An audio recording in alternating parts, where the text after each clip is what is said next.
Granny's favorite opener.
I'll kill you.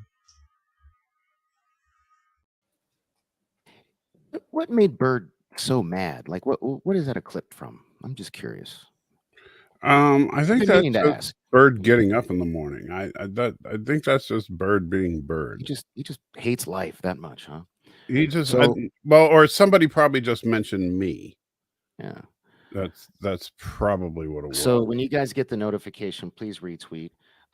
Because I was so self-absorbed and concerned with Salty reading my article draft, I forgot to do the tweet for the show. So I'm doing it right now. So when you get your notification, retweet that out. And yeah, and everybody here in the chat, thank you for joining us right now, which is pretty good. In the first few seconds of the show, we got 8 people watching. So be sure to hit that like button if you can. Share us out there because My lazy ass hasn't done it yet. We got BK Dan. What's up, BK Dan in the chat? We got Stan Lee, my mom, me, Bradley Briggs, 47 Yorktown. Did I already say Stanley? I did already say Stanley. Yep. All right. You are on top of it. I'm Very trying, good. man. I'm trying. There's a distortion in the force here, though. There were 8 people watching and 9 likes. And I was like, what is going on? Oh, now we got 10. So thank you. So Yes. Well, that's what happens sometimes. May the force itself hit the like button. So what did I call this?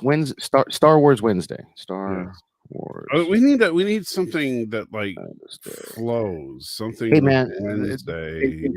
For now, yeah, but you figure that out. But the thumbnail said Star Wars Wednesday, so we're gonna go with that. But like you think of like Taco Tuesday. Wednesday. We need something that just kind of goes with. I agree, man. Come up with something. Like Wednesday. Anybody in the chat, if you have any suggestions, we'd love to rape you for your ideas. Hey, Donnie Pearson, welcome to the show. Thanks for Warzone Wednesday. Warzone Wednesday. Ooh, I like that because we got Friday or we got Thursday night nerd fights, and this could be Warzone Wednesday. What do you think, Mike? That works for me. That's an idea. It's got war from Star Wars in it too. Yeah, so at least a bit tie in there. Yeah. Now you asked Danny before we got started if he got the reference to the thing. I didn't get it, so explain to me. Oh no! Well, no. Why? From the episode, from this week's episode. Yeah, the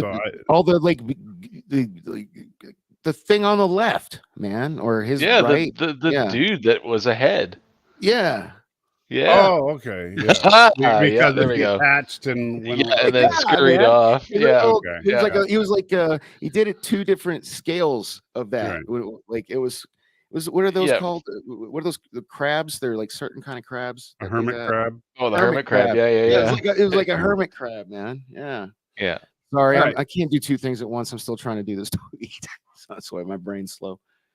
All right. So, Jason, this was your idea. So you wanted to start off doing like hot takes. So hot takes. What is it? So show me your hot take. Well, I missed this meeting. That's not fair. Show me not much to show, but I definitely say. I didn't have anything prepared. You guys didn't clue me in on this. Whoa, I missed a production meeting, I guess. Huh? No, you didn't. I wasn't sure if this was going to start today or not, but my hot take has lately always been like a goofy background. And okay, well, see, if I'd have known, I'd have tried. I got a green screen over there. So. Yeah, the thing I got a kick out of with this is how deep down the rabbit hole they went with the quite literally. The robotic medical body part replacement, because dude, are you kidding me? The thing was straight up. Are we talking about the thing? That was straight up, later in the episode. Straight up Count Dooku, man. When he comes out, like his second form, not his final form. He's like his movements just like Dooku. The breathing just like Dooku. You know what I mean? General Grievous, you mean? Yeah, fuck, I always do that. Yeah. General Grievous, thank you. No, I always, literally forever, for the last 15 years, I've done that. And like, I'm glad you knew who I was talking. Yes, General Grievous. Yeah. I have a freaking figure of him right there on my shelf. Terrible. So yeah, I mean, if you've been all the way through Clone Wars, you get to see just how crazy they went in the storyline with well, see, that's Darth the thing, Maul, man. Because Darth Maul, man, because the whole storyline. No, but the level of body modification and part replacement. We've already seen that with General Grievous. See, I almost did it again. But this is even crazier though, because they went all the way to just ahead. No. That's why he was pumped. He's basically bloodletting him to like take his blood to keep his remaining. It was just like he had like a eye and a brain, and then he had some type of chest cavity thing, because that's where that blood was pumping too. So like, maybe his final form was his last. That was his escape pod. So his head pops off. Yeah. then he goes and jumps in the giant escape pod. Dude.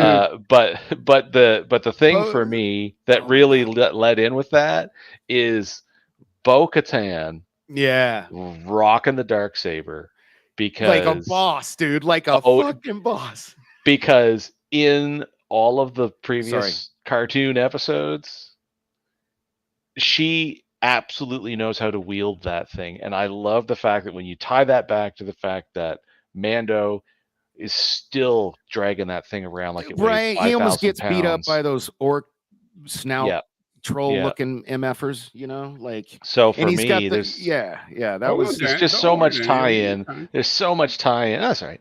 There's so much tie-in that I just it just absolutely worked for me. This episode, no poker face here. I had a lot of fun watching this episode. No, this was especially compared to last week's episode, bro. Yeah. Oh, yeah. Actually, what's funny is this episode was so good, I'd even say that it actually downgrades by half a point off the previous one. So, no, my I got am I next? Yeah. Okay. My hot take, if I think I'm understanding you correctly. Well, assuming are you done, Jason? Is that? Yeah, I'm good. Okay. I kind of felt like he was done. That's why I asked. I was trying to be respectful and polite. I'm also still trying to do two things at once. I'm looking for a stupid picture. It's the one that says which way is it? There it is. Okay, sorry. All right. I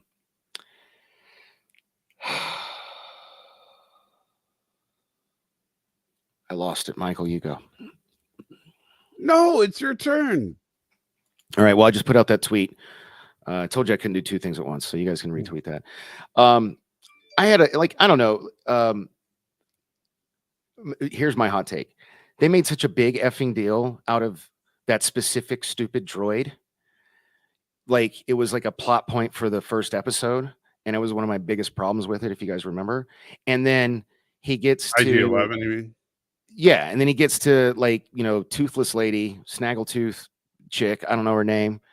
Amy Sedaris, I think in real life. And she's like, no, you can't get. He just gave up so easy to me. It's just like they made it such a big deal in the first episode. Like, why make it that big a deal? Because you didn't need to make it that big a deal, and it really bothered me. And he just ended up taking that other stupid droid anyway, which I don't know if you guys realize. That's the same droid from A New Hope, right? That the Jawa, the one that like falls apart. And the funny thing is, I bet dollars to donuts that red piece that fell off of him was probably the same damn one that fell off in A New Hope. Just as I didn't check. No, it was the top part that came off in A New Hope. Oh, that's right. His head popped off or something. So no, he had a little red panel pop off right in front of him, and he's like, he's falling apart. So that's my hot take. The droid issue. All right, what's yours, Mike? That's it. That's all you got. No, hot take is just supposed to be like one big major issue, and then we go on because we're going to review the whole episode, right? Okay, so this is a new format. Well, I don't know. I missed the production meeting. I don't know, man. Is that what a hot take is? It's like the one thing. Well, that's kind of what. If it drags on for a couple minutes, that's fine. But I mean, if it's just one big thing, because so the one thing that jumps out at you. Yeah. That's what I thought. I mean, well, okay, that's fine. So for me, the hot take is honestly the way that this episode ends with Bo-Katan now going on a spiritual journey with Mando, that Bo-Katan is now becoming a believer. No, I totally. I have a totally different point of view, bro. And no, because Bo-Katan comes face to face with the mythical beast. I know. And hold up. And what does she want more than anything? What does she covet more than anything? I'm telling you right now, this episode's probably going to be the last episode. These two are on the same side because she's going to want to be. She's going to remember what that chick told us in the Mandalorian 2.5.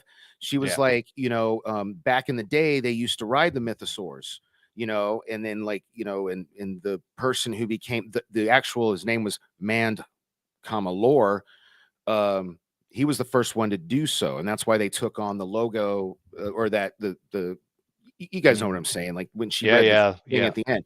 So no, I think she's gonna go full tilt bad. And here's the thing: I've never watched any of the cartoons because I shouldn't have to do freaking homework for watching live action stuff. Okay, so I could be way off here. I'm just saying, as someone who's just watched live action stuff, I think she's gonna break bad. I think she's gonna try to. I don't think she will. I think and like I see her gonna... riding it just like or whoever or Boba Fett was riding a Rancor. I bet you that's going to happen because they want to sell more toys. Come on, if I got a Rancor being driven by this guy, I need another equally big thing being driven by someone else so I can play as a kid with the toys. No, I think they're going to go from being a tribe of 2 to being a tribe of 3. I think that who's the third? She is. Who's well, she? yeah, Grogu. You're counting yeah. Grogu. Okay, yeah. sorry. Well, hey, personally, I think didn't Grogu get some Beskar? Why isn't he wearing that? What's going on with that? He's got the chainmail. I think he probably has it. He has it underneath. Is it under? Oh, it's under. Yeah. Okay, sorry. Yeah. Go ahead, Jason. It's like the mithril trick from Lord of the Rings. It hides.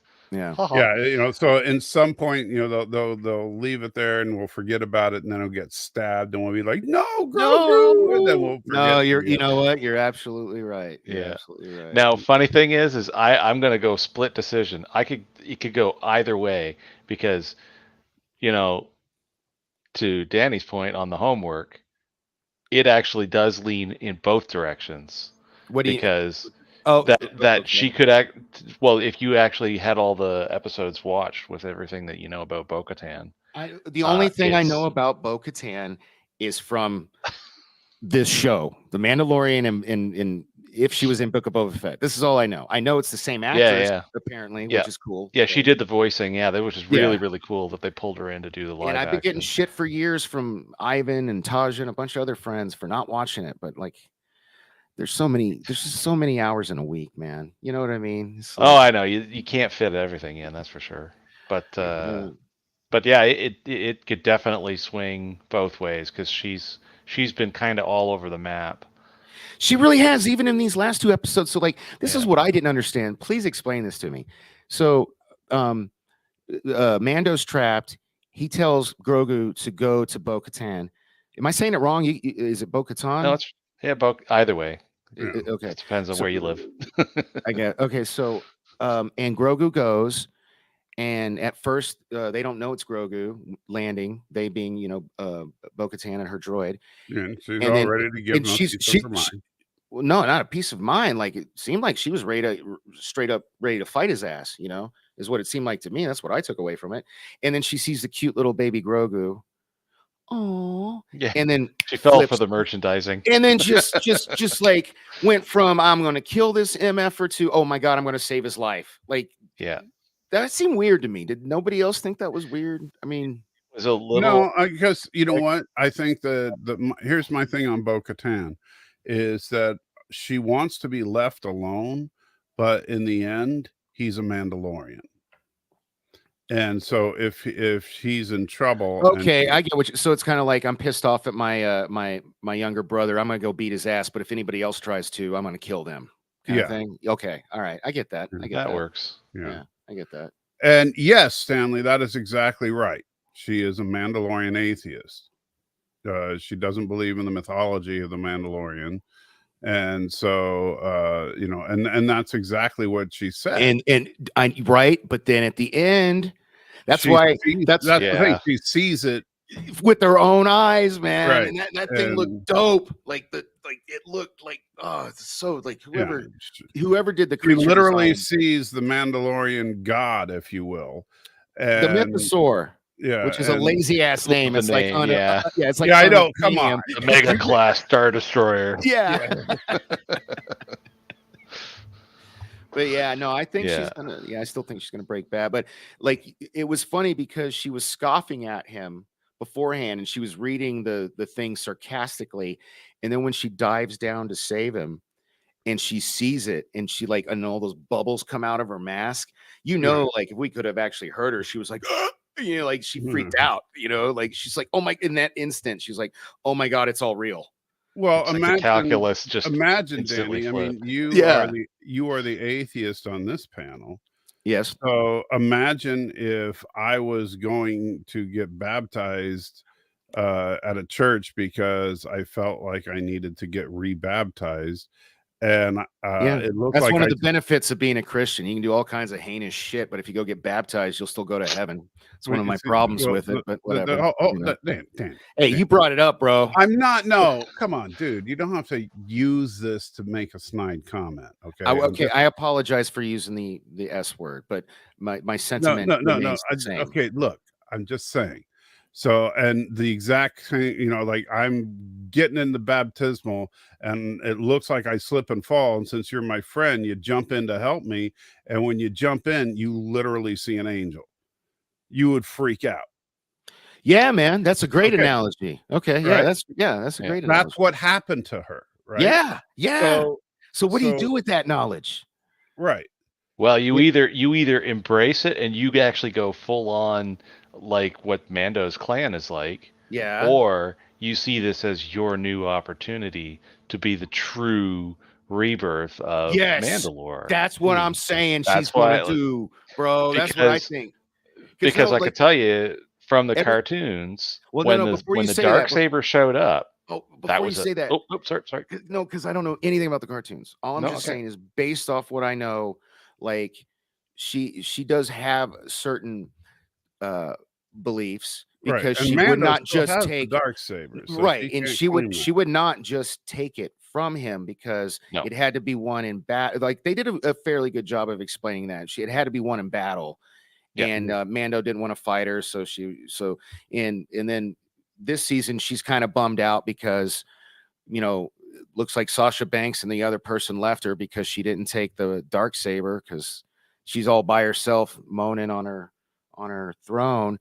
And it's because in that kind of person, they're like, it's an Alexander and there's never enough, Well, you see, that's why I'm thinking like, what if now that she, if she has a instant, you guys get the Alexander reference, right? Like, Alexander the Great. Yeah. But if she has an instant conversion because she came face to face with God, and you didn't say God, you said an angel. Right. But there's a difference.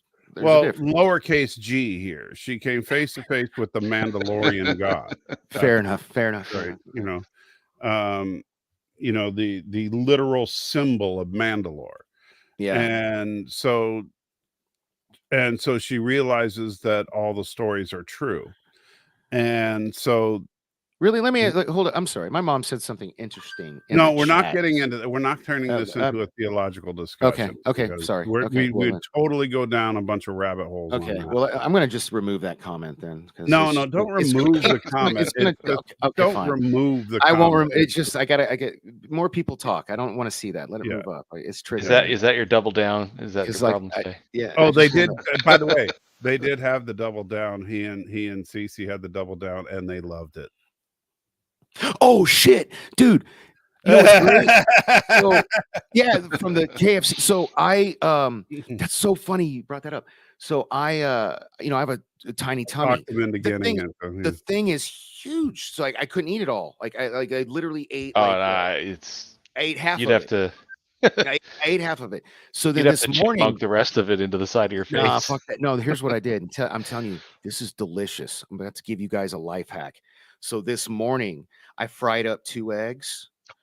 I heated that up in the air fryer. I diced it up on my cutting board. I mixed it in a bowl, and then I swirled everything up so the yolk would get in there. It was so good, dude. Right. Let's get back to the man. I highly recommend people try that. It's so good. Like you guys changed my life. Any Star Wars blue milk we can have, right? Yeah, man, you guys changed my life. What's it called? The double down. Double down. It's called the double. Dude, KFC, we will take your money. Seriously. It's like, Mom, I don't know if you heard of this. It's like a fried chicken patty. Chicken, mustard, cheese, bacon, cheese, mustard, chicken. It's like, because the bun is so it's protein style, so it's perfect for me. That's why I was all like, when they told me about it, I was like, holy shit, that's awesome. But I couldn't eat more than half of it. But it was bomb with eggs, man. I mean it. Like over medium eggs, mix it up in a bowl so you get the yolk mixed in, Maybe if you like awesome, cheese, Oh, so good. Oh, so good. Yeah. So good. Anyway, sorry. They derailed me. This is our food for the road tip today. We'll cut this out. It'll be a short, like yeah. We'll take it out in post, right? yeah. Food porn with salty trickery. So now that we've burned all the hot takes. Yeah. I let's guess get we into the can show kind of proper. flow through those start. Yeah, let's go. So the episode, or go ahead. Sorry. Yeah. So let's talk about what I think the biggest glaring flaw of the episode was. Don't you say the title. Don't you dare say the title. No, not the title. The biggest flaw of the episode was really the first act, because the first act should have been the previous episode. And that's all the stuff that happened on Tatooine. Look, okay, here, let me, subtlety. All right, you see this guy? Skip ahead. Let's see his chest. This dude, so they're what? There's something on his chest, he's though. Not even important. But, no, I know he's not important, but he's symbolic of something I'm trying to say. So where are they right now? They're on Tatooine, which is like kind of, I'm getting really freaking sick of Tatooine at this point. It's like, come on, man. Well, that's where she lives, though. So if you're gonna well, no, never mind. It's just every iteration of Star Wars, Tatooine's the most visited planet. It's a thing. You can look it up. So, this is after Boba Fett. So Boba Fett's running things, and what they're trying to do, and I picked it up in so many different shots. They're trying to show that people are more prosperous. And she's running the same scam that little gimp did in the first or second episode of Obi-Wan, where she has those little Jawas like steal parts off his car like they're in the hood. And then he comes to her to get it fixed. And then she makes up this story about, I got to go buy the parts. And then when he leaves, they bring the parts that she stole. That was straight out of Obi-Wan. So there's they are trying to do connective tissue. But Jawas are little scammers. Yeah. But if you look even later, everybody's dressed a little nicer. They're driving nicer cars or whatever those are called. Things seem to be going better under Boba Fett. And I think that, I don't know if they're going to do another book of Boba Fett because the first season was terrible. But I think they're trying to show the effects of that show in this one. And you can pick it up in subtle things. Like before this scene, wasn't there like two roadsters, just speeding around a big dome? Yeah. So, but this is also Bunta Eve, which is a big time. Right. Yeah. It's the same thing. That's when they did the pod races in Phantom Menace 1. Yeah. And but the thing is that so this whole mini thing that happens when she basically kind of tricks Mando into buying R5, which is a fun little sequence. Dude, I really do not. Do you guys like this character? I don't know. I do. I like her. I don't dislike her. For me, I think it's Jon Favreau hanging out with Dave Filoni, and he's trying to slip in Clone Wars style stuff for the kids, because that's kind of how it plays for me. Okay, where I've watched I haven't seen the Clone Wars. To me, she just seems like bad comedy. I don't know. And maybe that's a little bit, because kids get. Yeah, well, they think a lot of stuff is funny, right? Yeah, and that's the thing is there's a whole bunch. It makes sense what you're saying. Broad target audience in here. Yeah, so when you think about everybody that's looking at this, she doesn't bug me enough to dislike the show. No. I just I think the problem here though is that if you compare this scene with her to her stuff in the first two seasons, I think the reason it doesn't come off as good is because it feels way too rushed. And so her funny bits just feel like they're crammed in there. And so it just feels like she's just there to tell a joke. And well, that's my point. She just seems, she's like blatant comic relief, but kind of in a borderline insulting way. I mean, now she's missing. Did you know she's missing a tooth now? Right, but this I saw that. Yeah, but this is why I felt like this should have been like, if we had restructured the show a little bit, if episode 1, if we had spent say about a third of the episode with him with Apollo Creed and wanting to resurrect IG-11, then It was the terrible. Sorry. Go ahead. Sorry. I think you could have taken the first part of this episode and stuck it into the first episode itself. Well, ended it with that's fine. his You should have. Then- You should have had. You should. Yes, you should have had. Let me finish. Then you Sorry. spend almost the entire rest of episode 1. So, you spend about 20 minutes on Tatooine in episode 1, so that it doesn't feel like that's just this quick rushed little scene, and instead he spends some actual time. Even structurally, it would have been better, because one of my biggest problems with the Instead first of going episode, straight to he goes to Mandalore, yeah, back to Tatooine, and then back to Mandalore. No, but hold up. With regard to the droid, especially, I mean, and it ties in with the droid and Tatooine. They spent so much time putting emphasis on that one droid that was going to be impossible to fix. They leave it on some type of weird cliffhanger, giving them this weird, like, oh my God, I love this droid. I gotta, and then like in the first few minutes, it's like, nah, he's gone. Like they should have put that in the same episode, because now it's like, oh, why is he? Because I wouldn't have had the same reaction. I wouldn't have been like, because it really bothered me. Like, why was he so hung up on that specific droid? Like, well, that kind of goes back to what we were all criticizing last week, which was the futility and the stupidity of demanding that IG-11 be the droid that goes. Yeah, and then he ends up getting. Or go ahead. Yeah, sorry. I was gonna say, I think without falling off this episode too much further, I think what we had was an issue where they were trying to figure out how to have the pirates go after Din. Why did we even need those pirates? Jesus, that was like Swamp Thing meets Snuffleupagus. I don't maybe, but the problem is there's a bunch more episodes to go through, and they could be used as a foil later on. And that's the problem. Is like somebody storyboarded it, and that was the best thing they could come up with without burning a bunch more time or something. And that's again, like it's another one of those issues. Is what it looks like. Yeah, it's another one of those issues of if we saw the whole body of everything, kind of like what we're going to probably end up feeling like tomorrow with Star Trek. Oh my God! Well, no. So tomorrow I have it. So we're not. Stop. Yep. Except for what? Mm-hmm. No, you might get a message from me in the morning because that's fine. That's fine.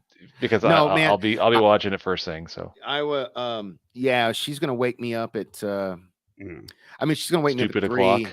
But I'll get up at 4. I'll give up my fight at 4 and sit down at the TV with coffee and be watching Picard and probably tweeting like I did last week. And since she'll be up, we can, yeah.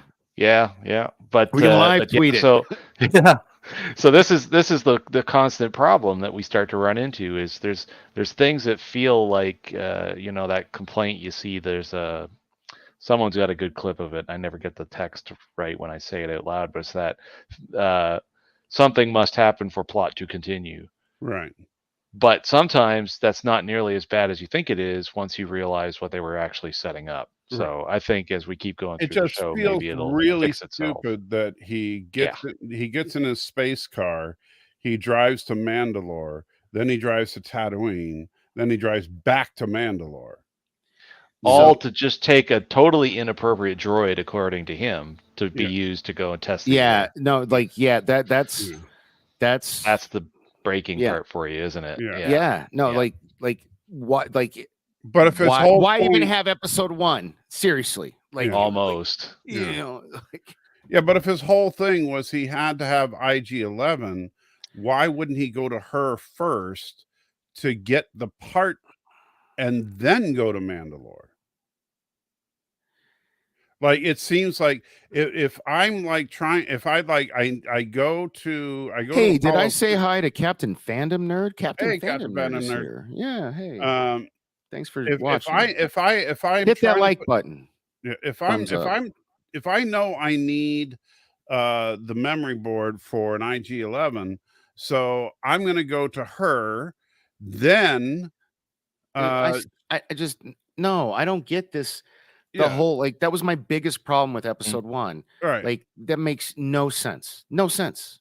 Right. Especially, like, and no, the man. pirates I know, were like, leaving. We're leaving Apollo Creed's house, right? Yeah, like, look. So you still have the pirates. Yeah, you could have worked them in. Yeah. Let's get to the good stuff. Yeah. You're pissing me. The beginning of this episode is no good. That's yeah. Let's just blow right by this. It's closing up it's trying to tie up the loose ends from the first episode, and all this crap should have been in the first episode.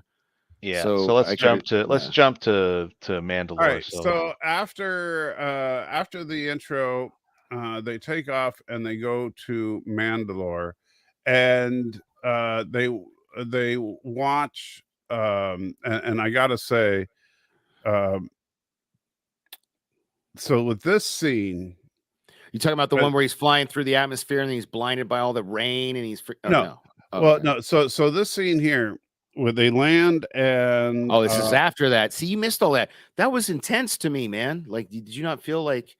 I really like that scene. I just want to give, like, if this were ups and downs, I'd give that an up. I really liked. It was beautiful. Yeah. Except that I didn't like the fact that you're flying through these dark foreboding clouds, and then all of a sudden beautiful sunny day. That's how, dude, have you never flown? That's literally how it works. It really is. Like, as soon as you get out of that cloud cluster. Yeah, I was about to criticize that like that when I was watching it, but the angle he was at, no, it matches up. Yeah, it's okay. Yeah. I had no problem with that. I think they went a little too bright and sunny when they came, especially since when you looked at Mandalore from space, it looked like the entire planet was covered in cloud cover. Well, yeah, man. There's levels. You got the atmosphere, the stratosphere, all the different. So if you've got, instead of in, like, for us in our atmospheres where we get our clouds, what if they get them in the stratosphere or even higher? You know what I mean? So the clouds would cover all the whatever. Right, but this is a planet supposedly going through and that's the thing, like Stan was saying, the sun was penetrating all the clouds. All right. You know what I love about being a nerd is we can argue shit like this. Isn't this great? This is a planet supposedly suffering nuclear winter. Well, we find out that's not true. Exactly. Yeah, we find out that's supposed not true. To be. It was supposed. It was BS. But we know. Look, the entire surface of the planet is glass. Because do you know why? Do you know why? Come on. This is from fusion bombs everywhere. Yeah, Bill Nye the Science Guy. When lightning strikes the beach, it turns the sand into glass. Come on, man. And so you think the entire planet was hit by lightning? No. No. It's the same, like 2.21 gigawatts or whatever, or it's like it's the same thing. The nuclear blast they did on an all barren, salt covered, or the Trinity test is all glass. Yeah. See, Jason, you can explain it better than me, please. So no, I know why. But it's fusion and it's Star Wars, meaning there's no radiation. So why anyone ever was? It was all myth to probably hide the fact that the Empire wanted to take off with whatever was. Of course, but I'm talking about. I'm specifically talking about the glass surface part. Oh, the giant glass surface. Well, they mega nuked that thing. Well, there's a thing, and I always forget what it's called, but I think it's out of Legends. There's a person that it's done sometimes with Star Destroyers from orbit, but they can do it with the TIE bombers, where they basically there's an entire procedure for literally glassing a planet to the point where it's just thick glass like this. Like it's a Star Wars thing. Yeah. So Michael, why did you have a problem with that? No, I don't have a problem with the fact that. No, you said you did. Rewind the tape. Watch the tape. Let me know. Where's a replay? Yeah. No, replay. No, you're missing the point.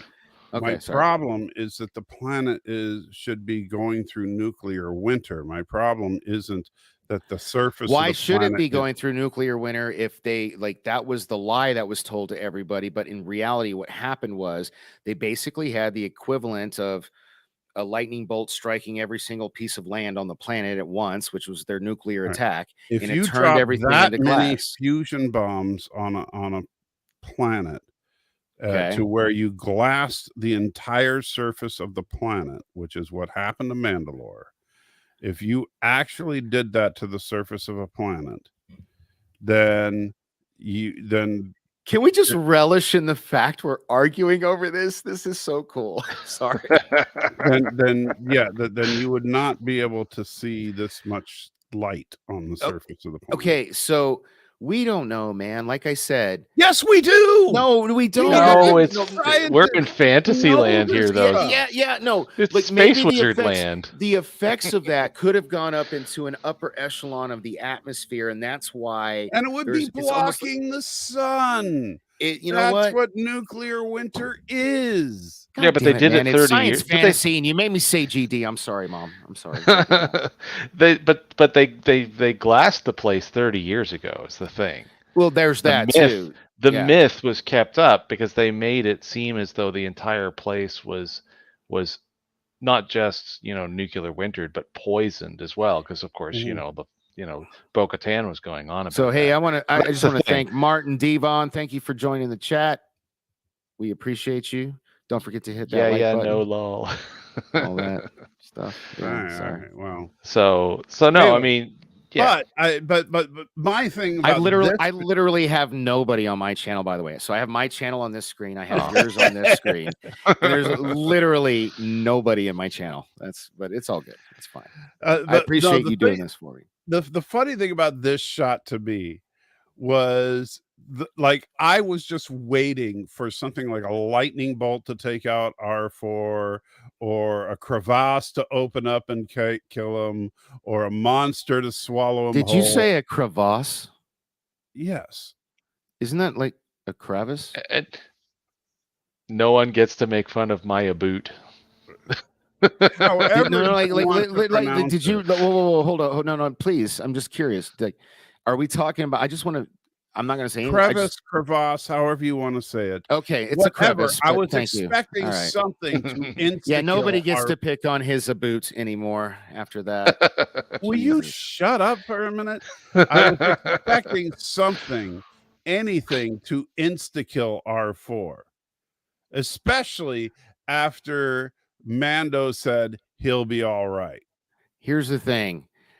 If you think about it, this little effer's been around for 30, 40 years, because this is the same droid, right? Where he there's a whole comic about this little effer. Supposedly, I don't know if it's canon or not. Or to have another bad motivator, just have his top blow off. No. Supposedly, I'm telling you, I swear to you, man, you can Google this. And I only know this because of my work with the Cosmic Comics. In Las Vegas, the largest comic book shop in Las Vegas, www.cosmiccomics.vegas. Check it out.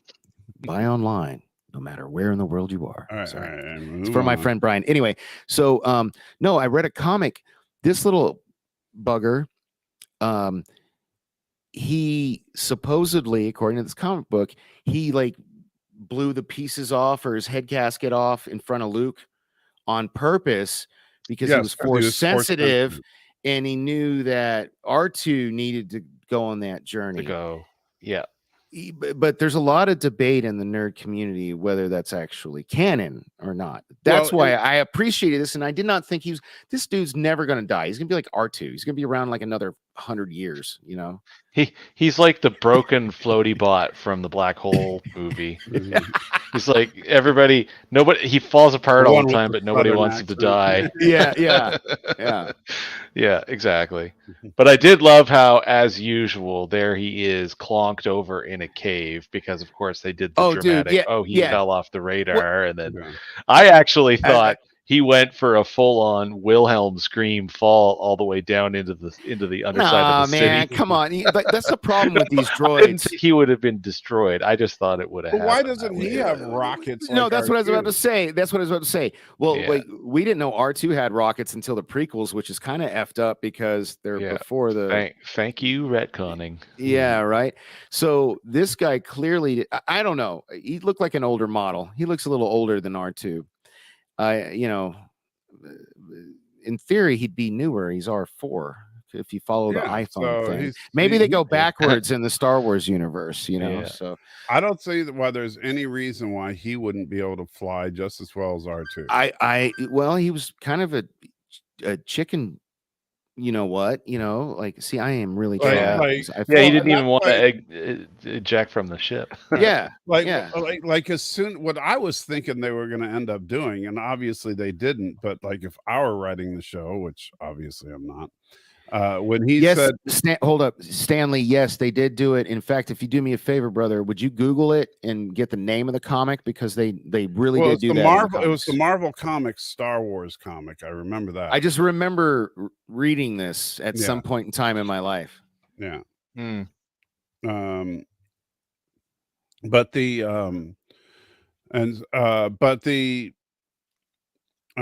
know, when and the stupid thing is, by the way, I hate, like, dude, you not having a slideshow sucks. While you talk, just randomly, like, just hit like the 10-second forward button, like, let's slide the 10-second forward button. What the hell? Do you want me to do this? Oh no, you can actually you can do it if you right arrow. If you just hit the right arrow, hit the right arrow on your keyboard, bro. No. You just Jesus, man. No, you just. There you go. Just pause it there for a minute. But yeah, if you hit the right arrow on your actual keyboard in your direction, get your mouse off the screen, tap the right arrow. There you go. Thank you. Sorry, I didn't know that so soon. And you can even go like pop, because you know it's a long ass show, and I don't want to be here that long. I got a hard out at 5, man. Popcast guys are in town. I need to, you know, we got some wheeling and dealing to do. So cave adventure time. Yeah. So dude, so what's funny about, I really appreciated the fact that Mando, like, they put in the dialogue, hey, get in your pod and seal it. I'm going to be like, in explaining, because like I had that question. I was like, well, when he opens his canopy, like, there's no protect. Yeah. Like, you know what I mean? So I appreciated he didn't have his little dome home there for him. Yeah. So I appreciated that. Yeah. Except where's the pod? Well, it's probably down by his feet, in his man. footwell. Yeah, dude. Like, that's how I took it. Because it comes out later. Yeah. Hey, man, I don't know about you, but you know, I got a 24-year-old. There's been times where, you know, I had to put the little basket or the little car carrier in between my legs because, you know, I didn't have any. You put a 24-year-old in a car carrier? No.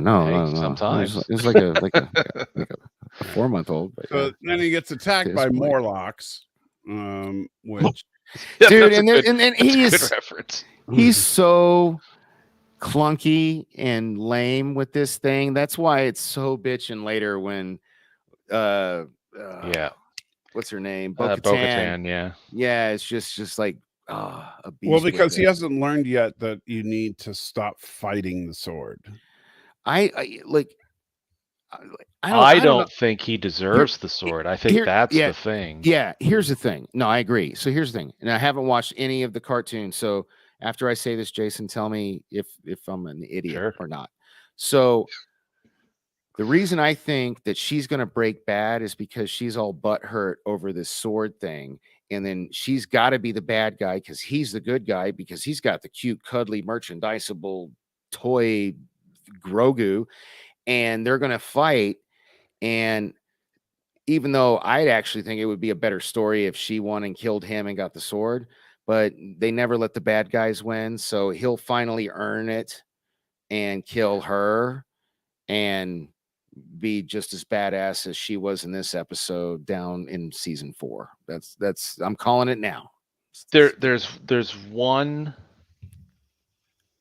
For me, the one thing that's ambiguous right now is, and we don't get to, obviously we don't get to see it in this scene, but the one thing that's ambiguous for me is Din loses the sword to the crazy, but not bionicle of Doom. Yeah, but not in combat, and that's why she's able to pick it up and use it, and then she gives it back to him.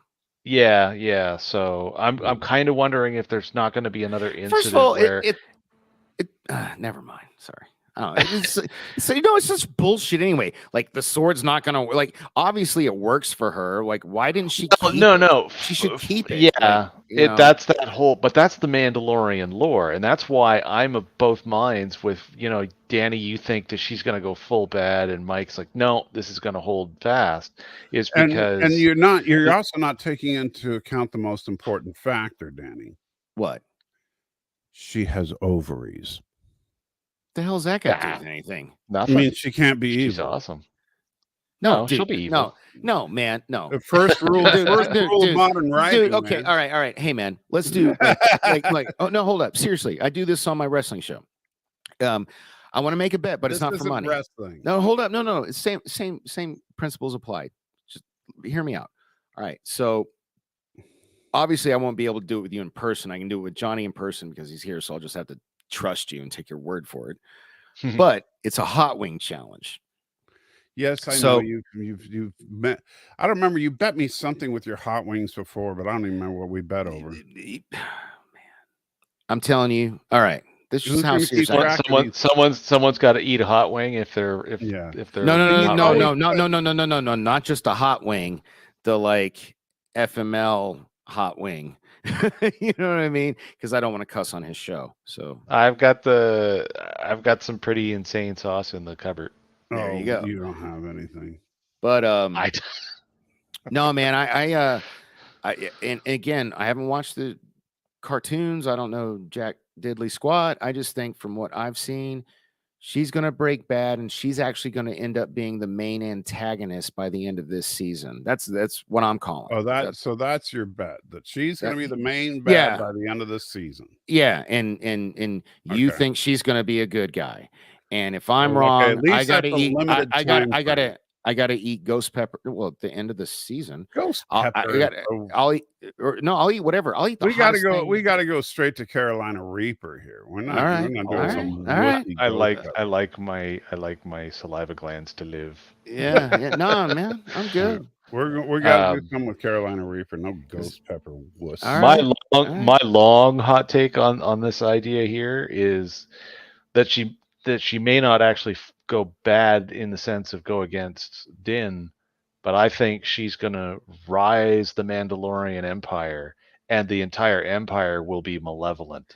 We're going to see in canon. Well, I will take you on that bet, Danny.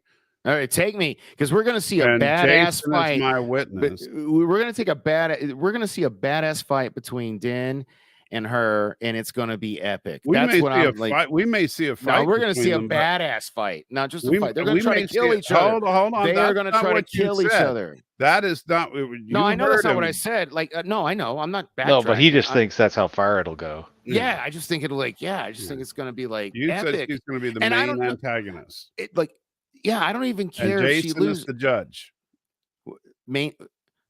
Not main antagonist. I just meant like she's gonna go the big bad. No, she's gonna go like full balls out. That's all I meant. Yeah, like you know, like she's gonna. So how many episodes? Side with the main antagonist, if you will. I don't know. Like all I meant was, and I'll be happy if I lose.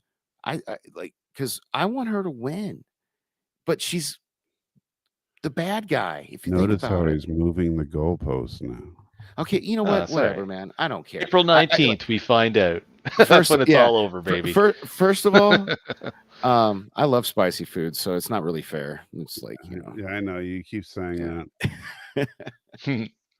So we're ripping this up. We're gonna keep coming back to this same thing. So I think the weightedness for sure is that long term he's not actually the one that's supposed to keep it. He's not. And dude, like let's get to her scene. Let's get to Bo-Katan scene. She fillets that mother effer. Like see, I'm getting better. Yeah. Like three different times in three different forms. Like she just like she was it's like butter. So after he kills the 3 Morlocks, he R4 he finds out that it's he can breathe. Like, the atmosphere is fine. Hey, it's not nuclear winter. So now that we know that the air is breathable and there's killer Morlocks everywhere, let's bring the baby. Actually, That fits with Star Wars safety protocol, though, because there is no health and safety. There's no railings. Well, I also have an issue because do they have like some kind of dramatic growth spurt? Because it's canon that Yoda at 100 and this child was over 50 in the first season, and we're in season 3. Yeah. Plus, they said there's a time jump because he was actually with Luke Skywalker for 2 years, and then it was like X amount of years later. When did they say he was with Luke for 2 years? Oh, you didn't hear about this? This was a huge, man. Google it, dude. I don't want to get into it. I don't want to mess it up. I'll look in the background. It was like Jon Favreau and Dave Filoni did some kind of interview where they said all of this, and then all the nerd community had a meltdown. I'm surprised you didn't hear about this because they're like, no, it wasn't. It was a couple episodes. That's why they did the scene where Grogu does the little flippy jump. But that still only makes Grogu about my age. Yeah, no, but and he can't talk. Yoda could talk. Yeah.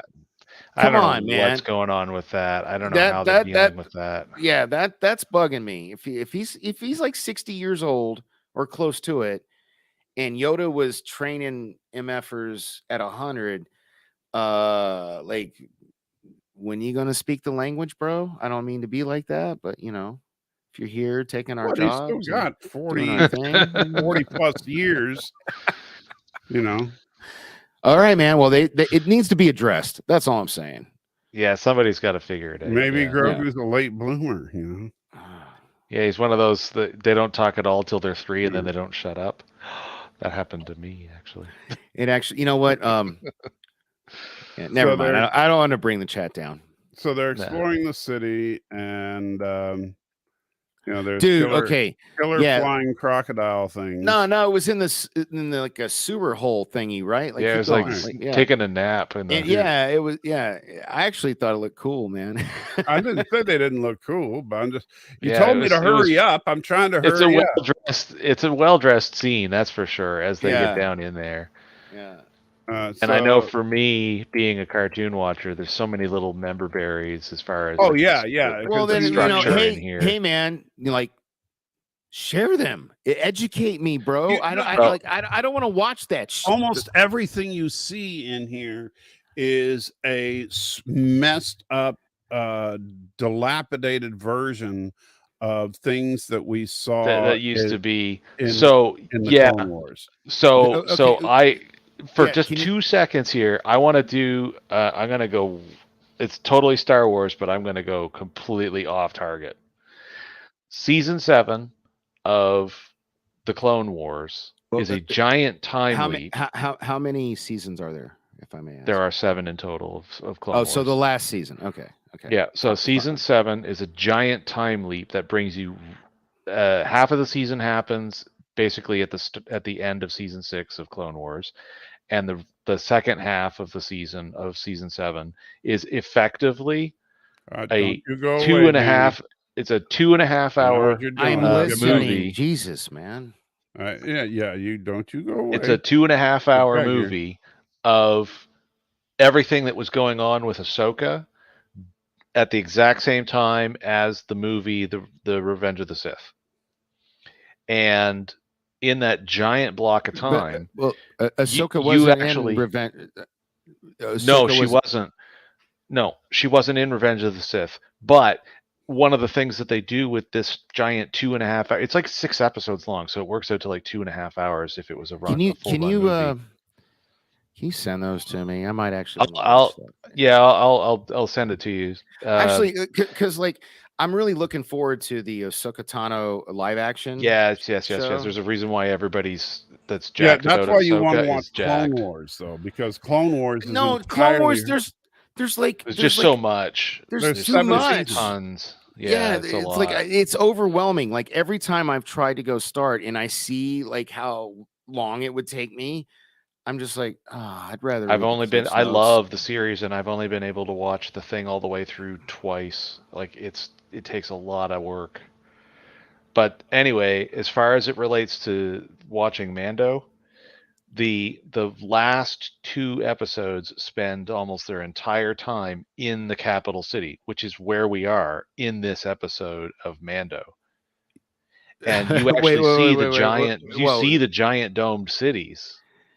But okay, and Bo-Katan is in the city. All I saw was like, yeah, it's all carnage. You're gonna actually see. Yeah, well, you saw the scene when Bo-Katan. Well, that was in Mandalorian. They or not Mandalorian. Book of Boba Fett, where they like the flashback where they blow up the bubble city on Mandalore. Right, but that bubble city is the capital city. That's actually the capital city of the entire Mandalorian Empire. Yeah. Oh.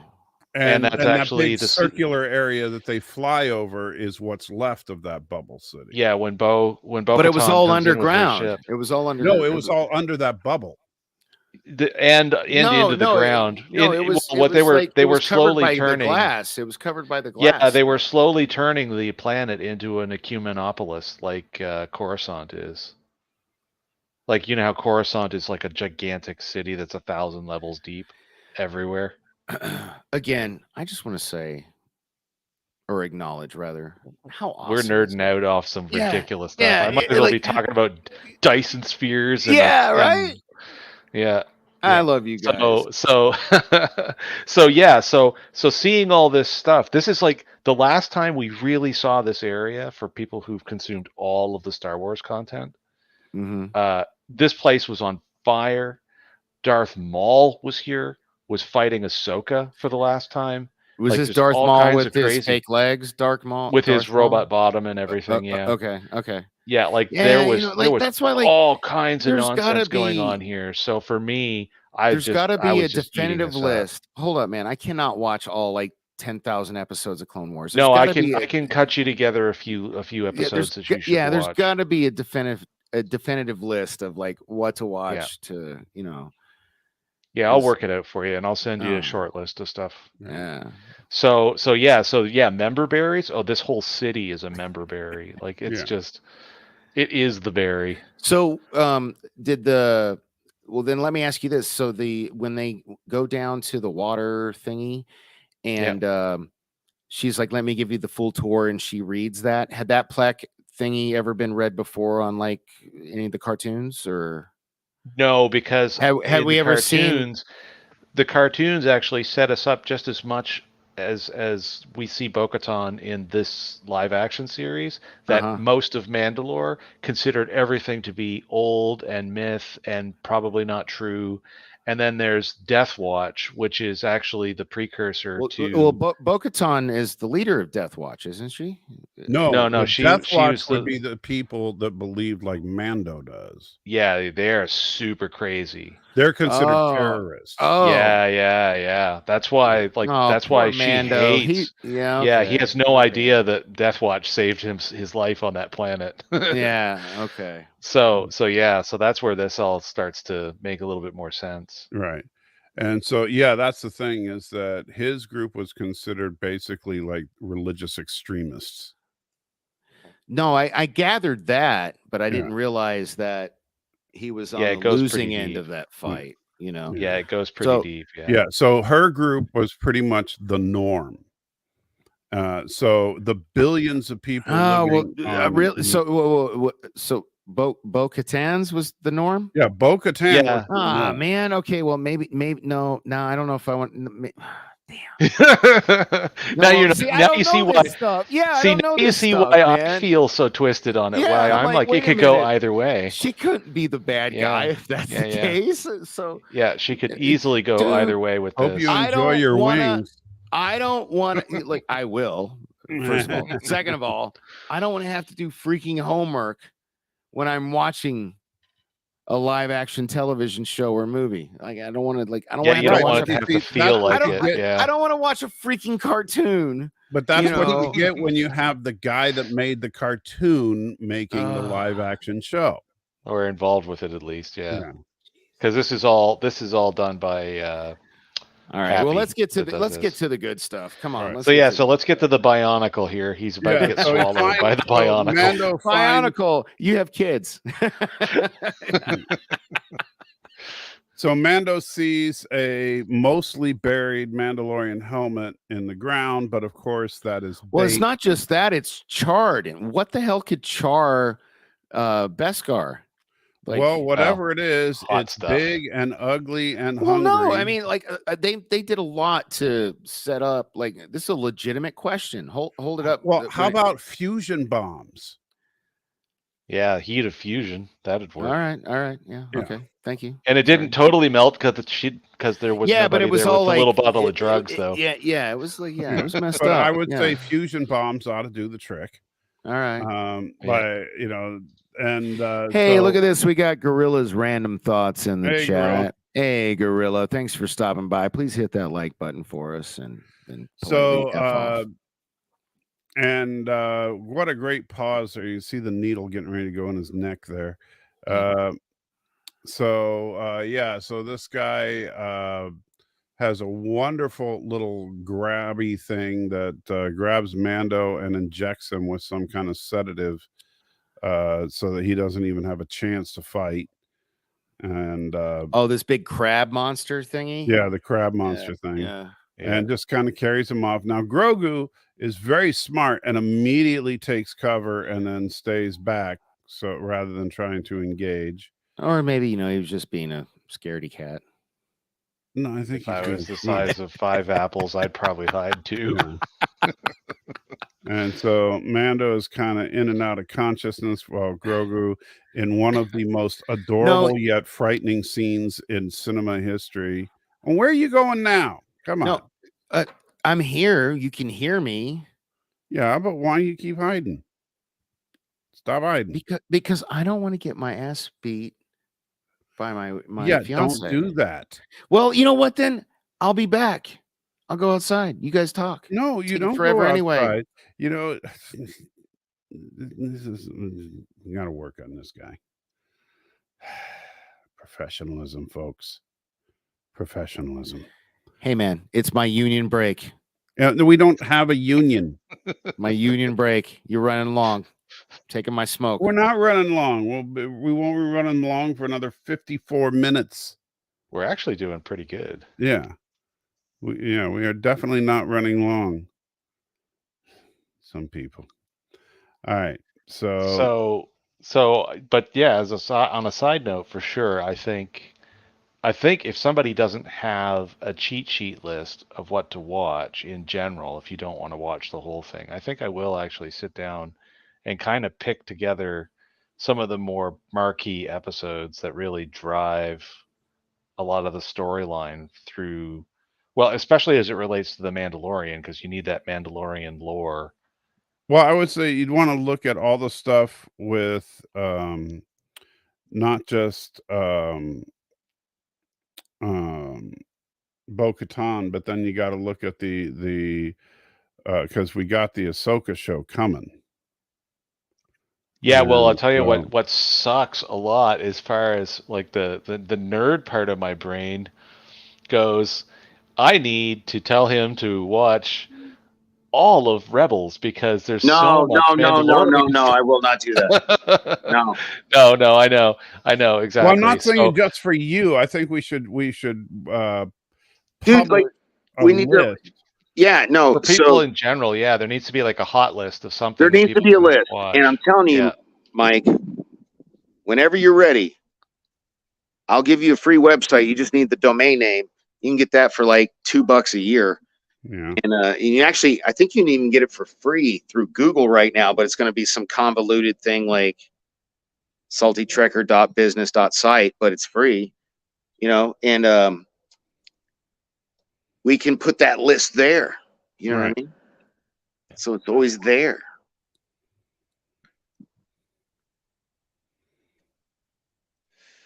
And you have one of those horrible looking West Coast. I hate those the type of roof. Oh, I do too, man. Like, those tiles. Yeah, they suck. Yeah.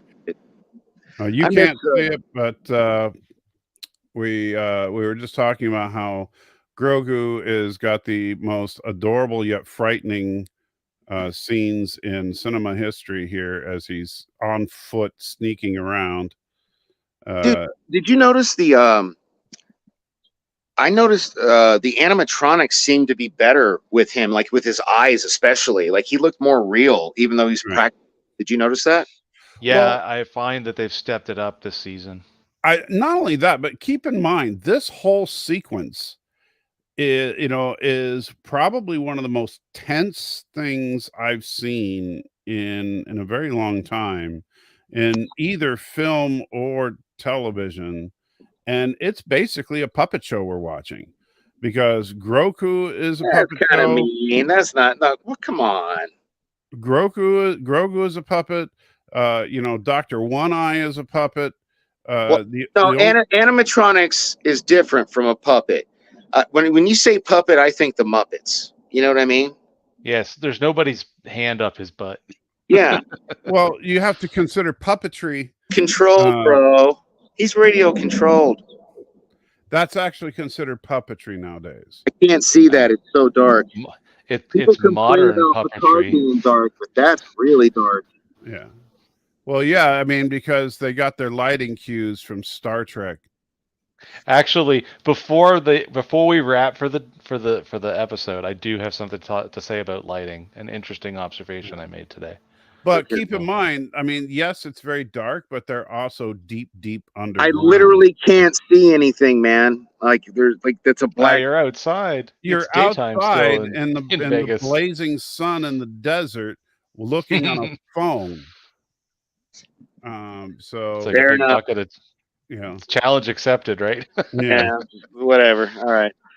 So Baby Grogu goes into. I'm only doing this because you wouldn't let me turn my camera off, by the way, Well, I don't want you to get in trouble, is all. Well, it's Dannyception. Yeah, right? Yeah. Yeah, I'm trying to prevent Danny from getting in more trouble. Thank you. I appreciate you, Michael. Yes. Because you think you're getting away with stuff you're not getting away with, and that's not helping you.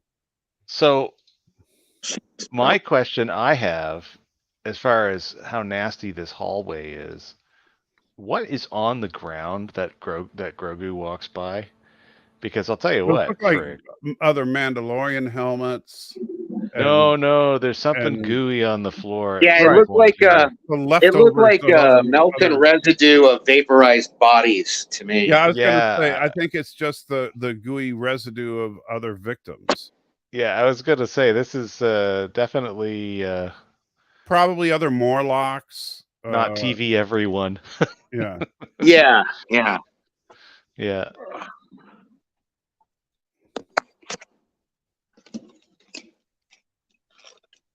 Oh, now that's Dannyception. Oh, now we got multi-angle Danny. Hold up. There we go. All right. So I feel good now. I needed that cigarette. Yeah, whatever. You didn't need it. You wanted it. All right. So then we get old Dr. One Eye here. And dude. Oh, this is One-Eyed Grievous. yeah. Super creepazoid. And he comes out of the dude. Yeah. This was like I really like this is basically a giant puppet show that we're watching, and it's so freaking creepy. No, it kind of reminded me of like Men in Black, when that little tiny guy was inside of the head and he was controlling the body. Yeah. But this was like this, like with 2 layers. So it was like the little teeny tiny guy with this guy and then the big machine guy, Now until Matthew made the funny comment about the head on its own being, a throwback to The Thing. This robot body gave me the hugest Lost in Space vibe. Really? I didn't. Yeah, because the giant robots had 4 arms and only one big giant glowing eye and spiky things out the back, just this. Okay, it made me think of Total Recall, but maybe I haven't seen. Are you talking about like the new lot? The new the one on Netflix. I haven't watched that. Yeah, they're way huger physically of a robot than this, but like it's super. Oh, and this was so creepy. He's about to get like this was like straight out of that. Oh God, what's his name? He played Shinzon in Nemesis. I need all your DNA. Yeah. Tom Hardy. This was like Tom Hardy in that apocalyptic movie where they're like bloodletting him. This part was gross. Oh, you're my blood bag. Yeah, and he put him on the Mad Max, Fury Road. Fury Road. Fury Road. Fury Road. Yeah. We shall not talk of that film. I don't understand hot garbage that was. You know what's funny? I hated that film, and everybody I know loves it. I know. Everybody talks about what a great movie that was. Oh, so the three of us agree that's a garbage movie? Yeah. Oh, nice. I drove on a road, and then I drove on a road. I knew there was a reason. It was a Fury Road.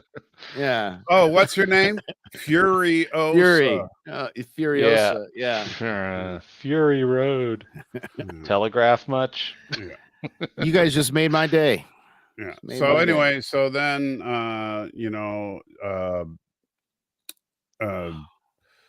finally the puppet show's getting ready to end, and so that's not nice. This is way better. A puppet show. It's a really scary puppet show. This is the scariest puppet show I've ever seen in my life. Dude, look at him. He looks way better than Yoda ever did. Judy look like the most fun time puppet show ever. And Dark Crystal can take a flying leap compared to this. All right. And so anyway, Mando tells Baby Yoda to get the heck out of here and find Bo-Katan. And so he's like, yeah, I'm out of here. I ain't even messing around. And then all of a sudden he's stopped by a Morlock. So he's like, you know what? I ain't messing with you. And just like waves his hand and, one shots the Morlock, which you'd think, why didn't he just do that to Mr. See, no, there's a lot, especially if what, oh God, what's his name? Who's running this? The Iron Man guy? Yeah. Oh, Jon Favreau. Yeah. Jon Favreau. So, especially because Jon Favreau said in a meeting or an interview recently that Grogu was with Luke for 2 years, which is ridiculous. If he was with Luke for 2 years, why is he waiting to do this stuff? Why isn't he just not like, Yeah, you'd have to go into like headcanon, or hopefully somebody explains it. No, I'm like, that bothers me a lot. It's like either Grogu's a badass or he's not. You know what I mean? Like, maybe give him some middle ground, but like they don't even do that. They just do like he's either like a wimp in one scene or a bad OP in another. Right. So R5 is still sitting there chilling, and Grogu is like, oh, hey, yeah, you're still here. So Grogu gets into the cockpit and basically points at the moon he wants to go to. And so R5 is like, oh, yeah, I can do that. And you got to give me some admin rights like you do, Bird. Some of these chats really do deserve to be up on screen. It's hilarious. You want me to get through this or not? I'm just saying, Stanley is roasting your ass in the chat. It's that doesn't mean I want it on the screen. He's actually doing it the way he wants it, so that's sorry. Yeah. So I had to laugh. Stanley comment up there for you. Because he says he's smoking hemp cigarettes. But I tried that and I can't say I'm smoking hemp cigarettes. Hey, did you just bring out what I thought you did? No, you didn't. I didn't do anything with it. Jesus, man. You did, didn't you? Don't do that. No, I smoked a cigarette. Mm-hmm. First of all, if you look, the bowl is empty. It's like totally. No, dude, don't. Okay, sorry. Sorry. I'm sorry.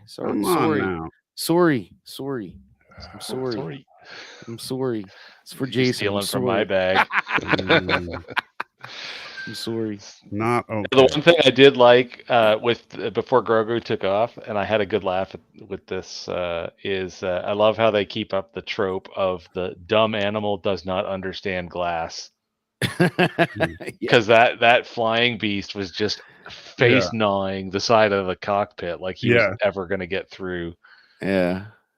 I don't know. It just kind of makes me laugh because there was this is a laugh but sad moment in real life where some tuna in a giant aquarium got angry at a flash through the aquarium tank, and it freaking torpedoed itself face first into this giant plexiglass.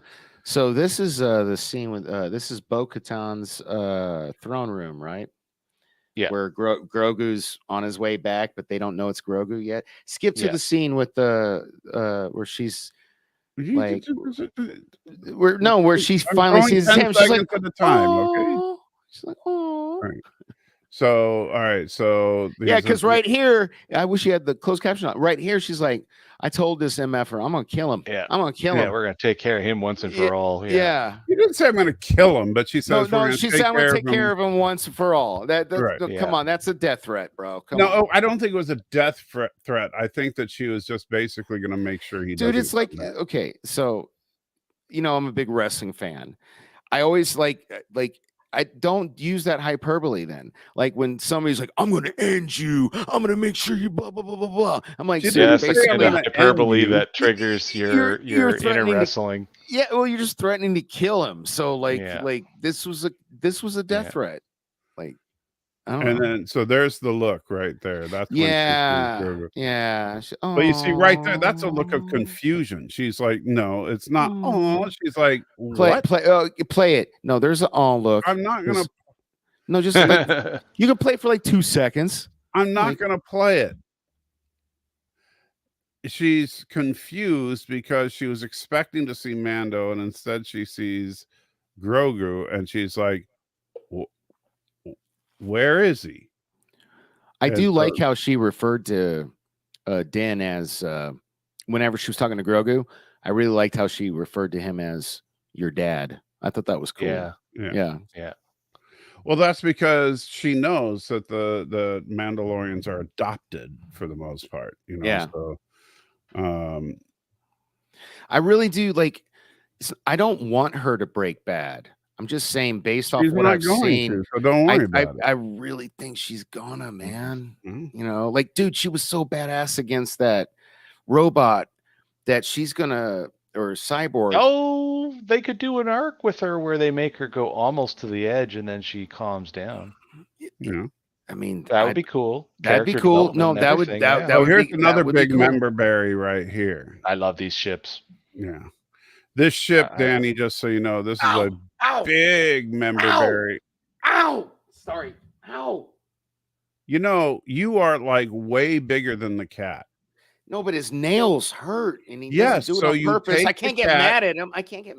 Yes, you can. No, he doesn't do it on purpose. You are bigger than cat. You take cat, put on floor. But I love my cat. He didn't mean to hurt me, but it did hurt. Yes, he did. No, he has claws. He meant to claw you. I swear cats mean everything they do.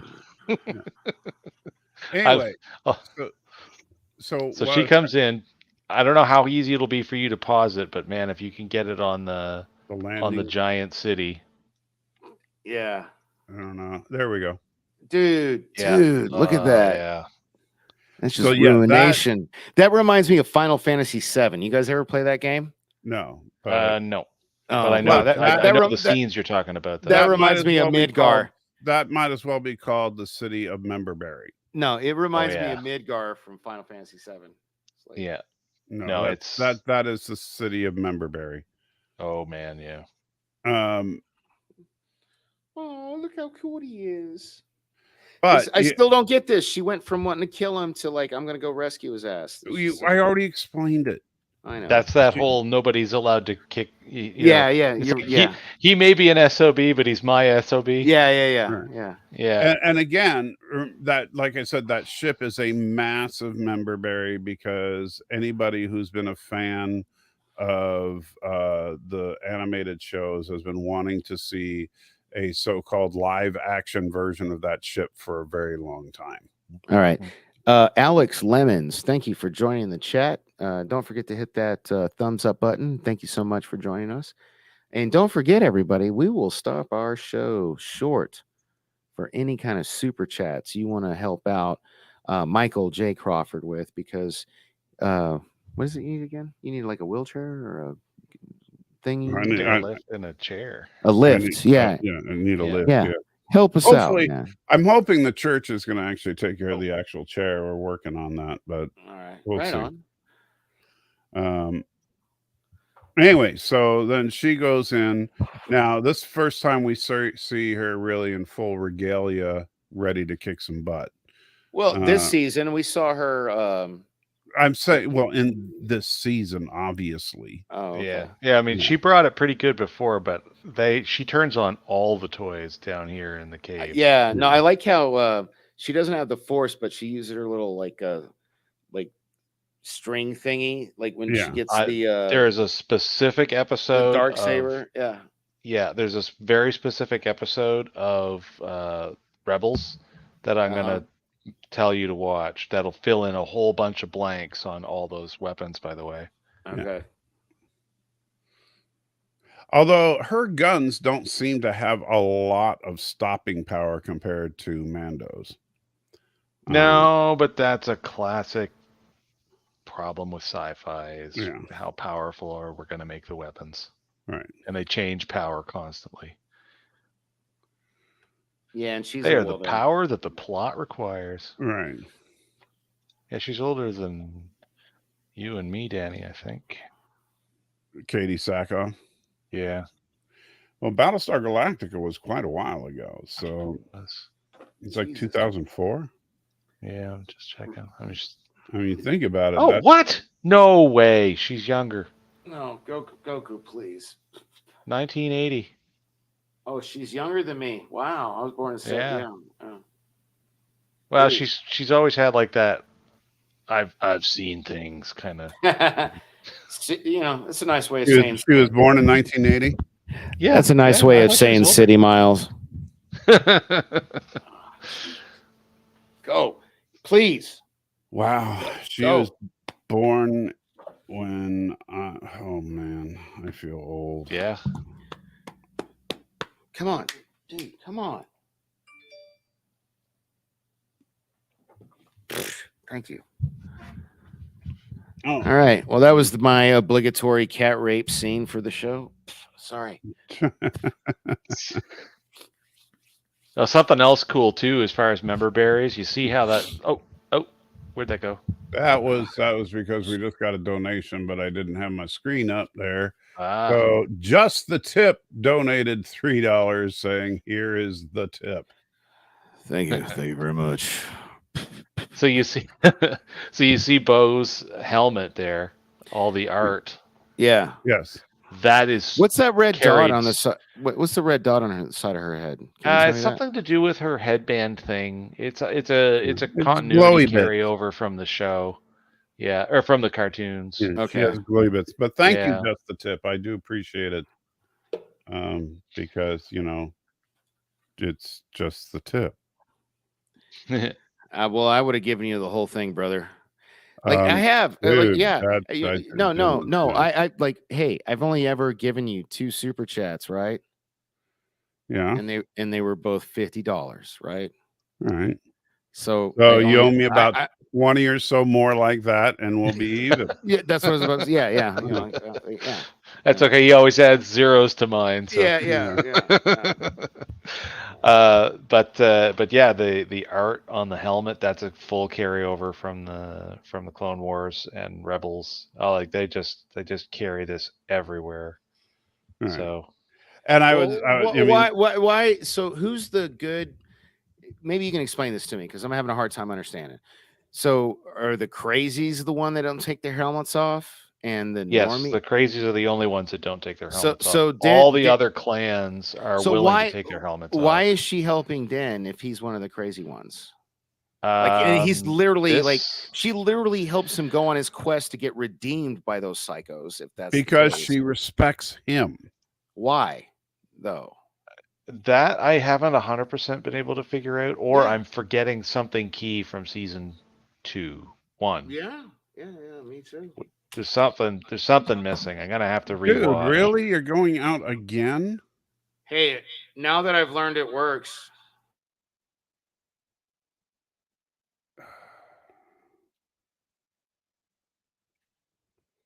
So yeah, I'm not sure. I'm not exactly sure for sure what her exact deal is, but with him. But yeah, I mean, show must go on right now. Look. If you got raped by a cat, Michael, which I have cat hair all over my phone, which is why I'm blowing. You would you'd need a cigarette too. Just saying.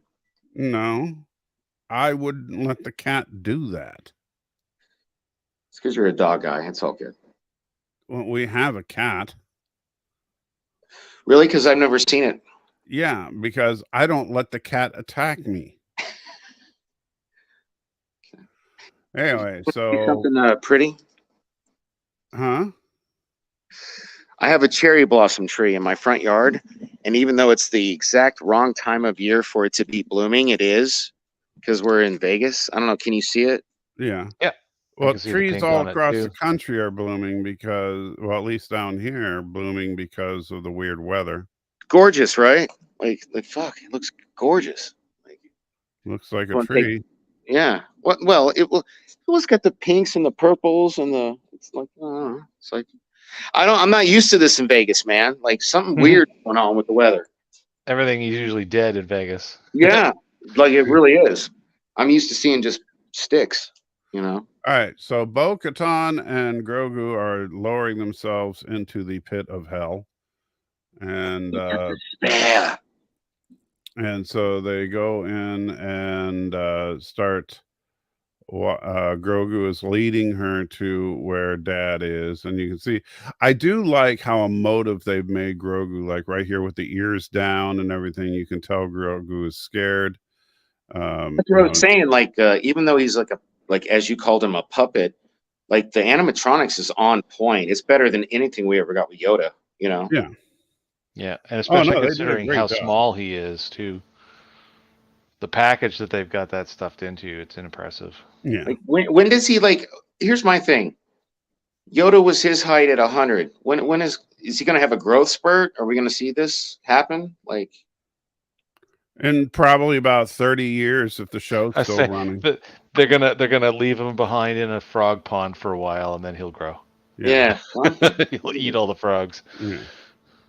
That's why he's always trying to eat everything, but they won't let him. And they're treating him like a bonsai tree. They won't let him eat, so he can't grow. Yeah. And so right here, I like this scene where Bo-Katan is basically saying, look, I know you're scared, but literally, seriously, can you see that? Yeah. Yeah, no, it's visible. It's just the outside light. Jesus. Yeah, right. You're out in bright. Yeah. You keep going outside in bright desert lighting on a phone and complaining that you can't see it. Meanwhile, by the way, you're watching Star Trek and you say you can see it fine. Which, by the way, this is I've been watching that on my Star Trek 4K TV. I don't stream on my 4K TV. I don't have a camera on my TV. Yeah. Well, if you were watching, but this will make good reference if we got time at the end. If we don't, if you still have time at the end of what I'm going to bring up. So they go back down, and again, this is deep in, and when we're comparing, this is deep in caves underground. This is the mines of Mandalore, right? Right. This is supposed to be dark. This is not on the bridge. But she even releases a little light bulb, and they both have the lights on the side of their heads. Yeah, the only light source is a flashlight, okay, as opposed to on a well-lit bridge. Okay. So there's a difference. Have you ever been in a cave with I actually have. Yeah, with just a flashlight? No, I went to like some thing in Texas where they had like lights in it. Yeah. Shit. Oh, Carlsbad. Yeah. If you've ever been in an actual cave with just a flashlight, this is actually very bright. This is surprisingly well lit. All right. So she's about to go completely Mando here. Yeah. So she detects that there's some more Morlocks. So she goes all Mandalorian on the Morlocks. I love this shot right here where she stabs the one in the face, and it's just like, all right, I gotta get back on the computer. I can't see any of this. I know the part you're talking about, but I can't see it. Yeah, this. Well, so since you're slowly wandering in the house, meandering, if you dude, Jesus, lumbering, I guess you could say. Yeah, can you see it now? I can actually. Yeah.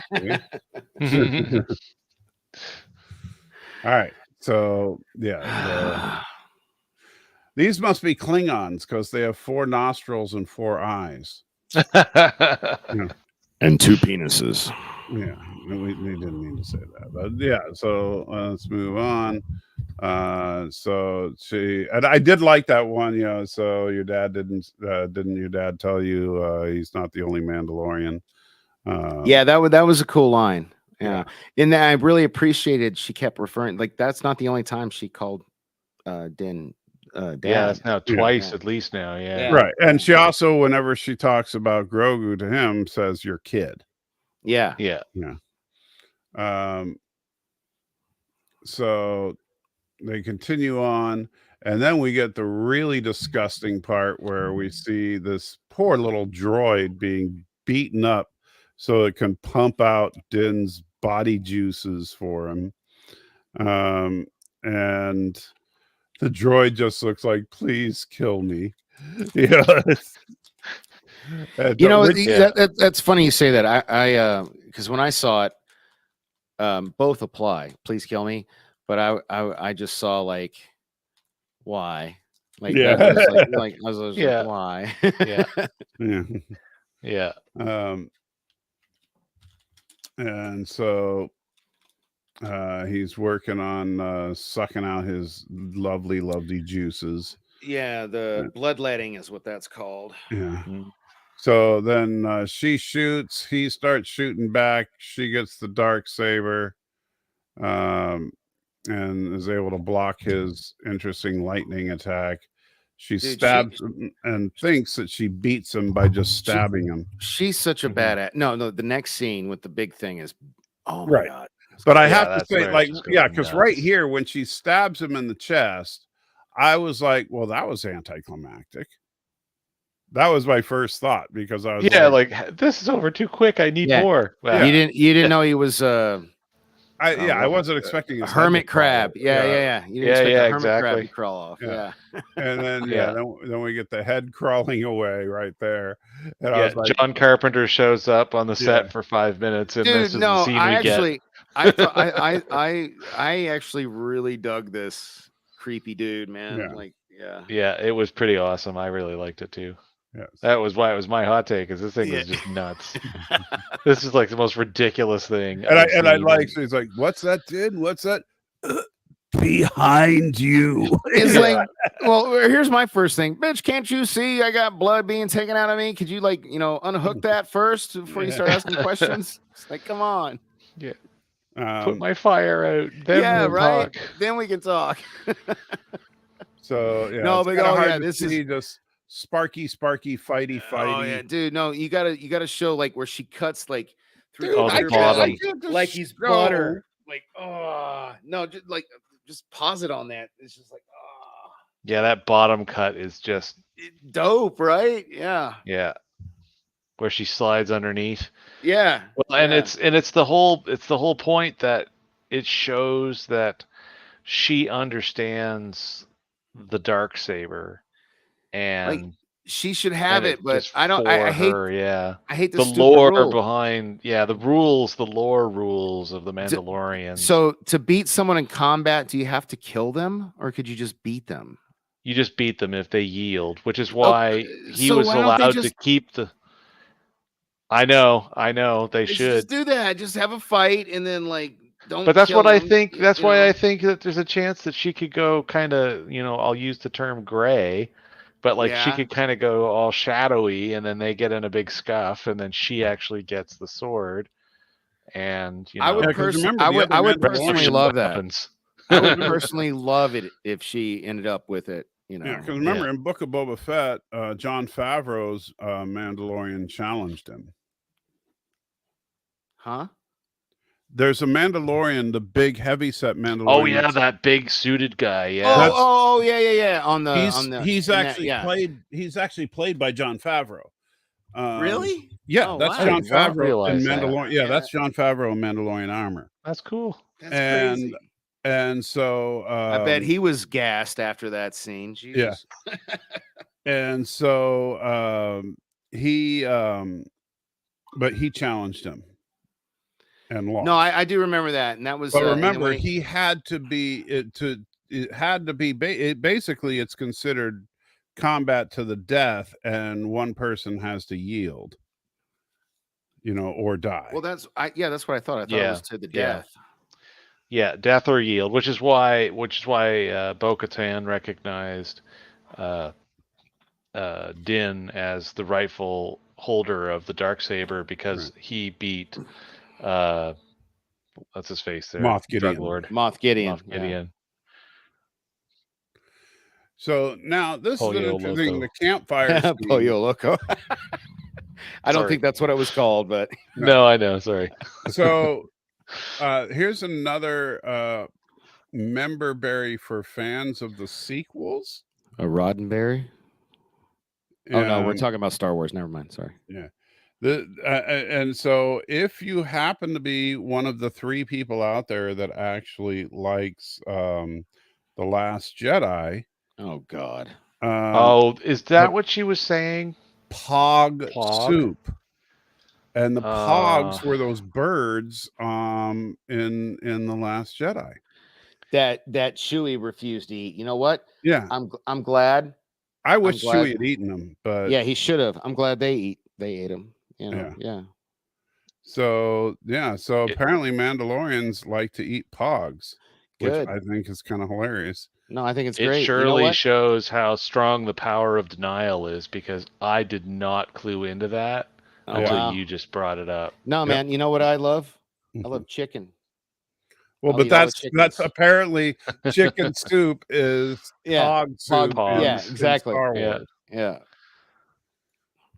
Which I didn't have a problem with. I mean, I thought it was kind of. I didn't either. It just made me like, damn, Chewie, you should have ate that.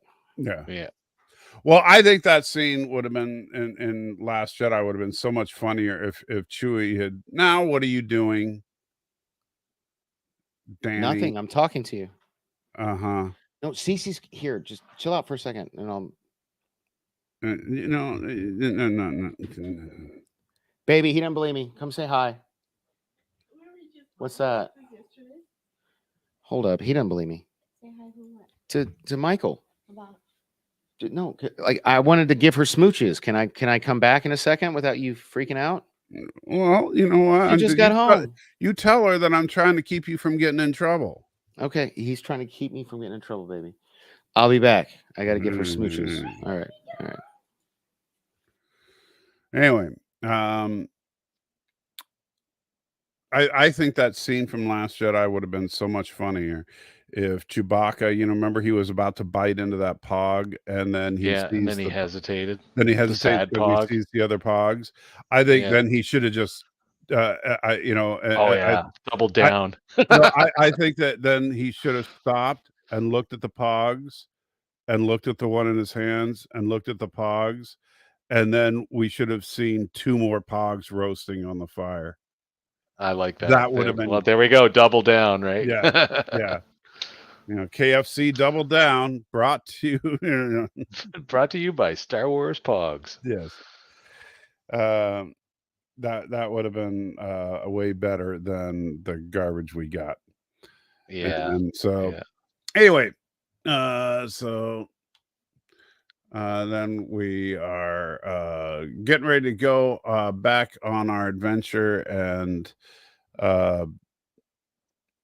they're going for a big walk and discuss the right. So Bo-Katan says she'll take him back to the ship, but he's like, no, I still got to bathe in the magic waters. And I do like what she says. very, very much like a typical atheist, where she's like, I really find it adorable that you believe in all those fairy tales, but you know, and you know, and so she actually agrees to take him to the living waters. I actually like that. The Yeah. whole the almost like a patronizing, if you insist, I'll take you down there so you're not a burden on me anymore.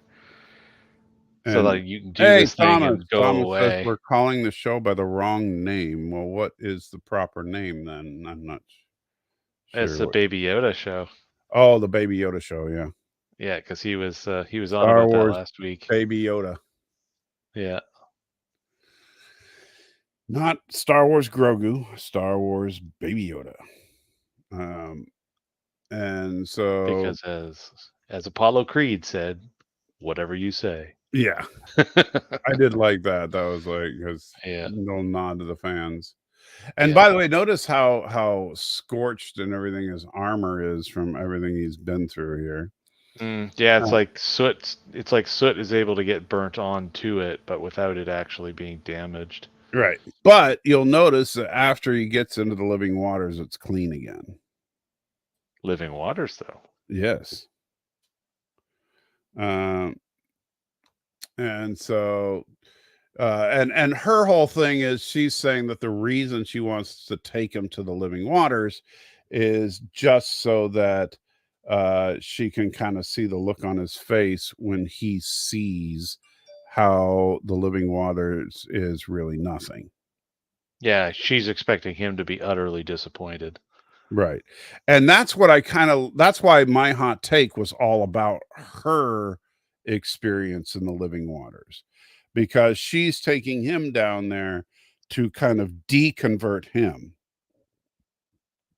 And she had an encounter, you know. Thomas, Picard is only a little bit darker than this cave. Yeah, only little. And you know, we talked about that, Thomas, is that, you know, here they are deep underground with the only light source being a flashlight, and yet Picard on the lit bridge of a starship, it's a little bit darker, you know. But yeah, if we do have a few minutes, I definitely still want to talk about the lighting stuff. I did do a thing today. Okay, so. well, I'm hurrying. All right, so they pack up, they load up the truck, and they move to Beverly. Yeah.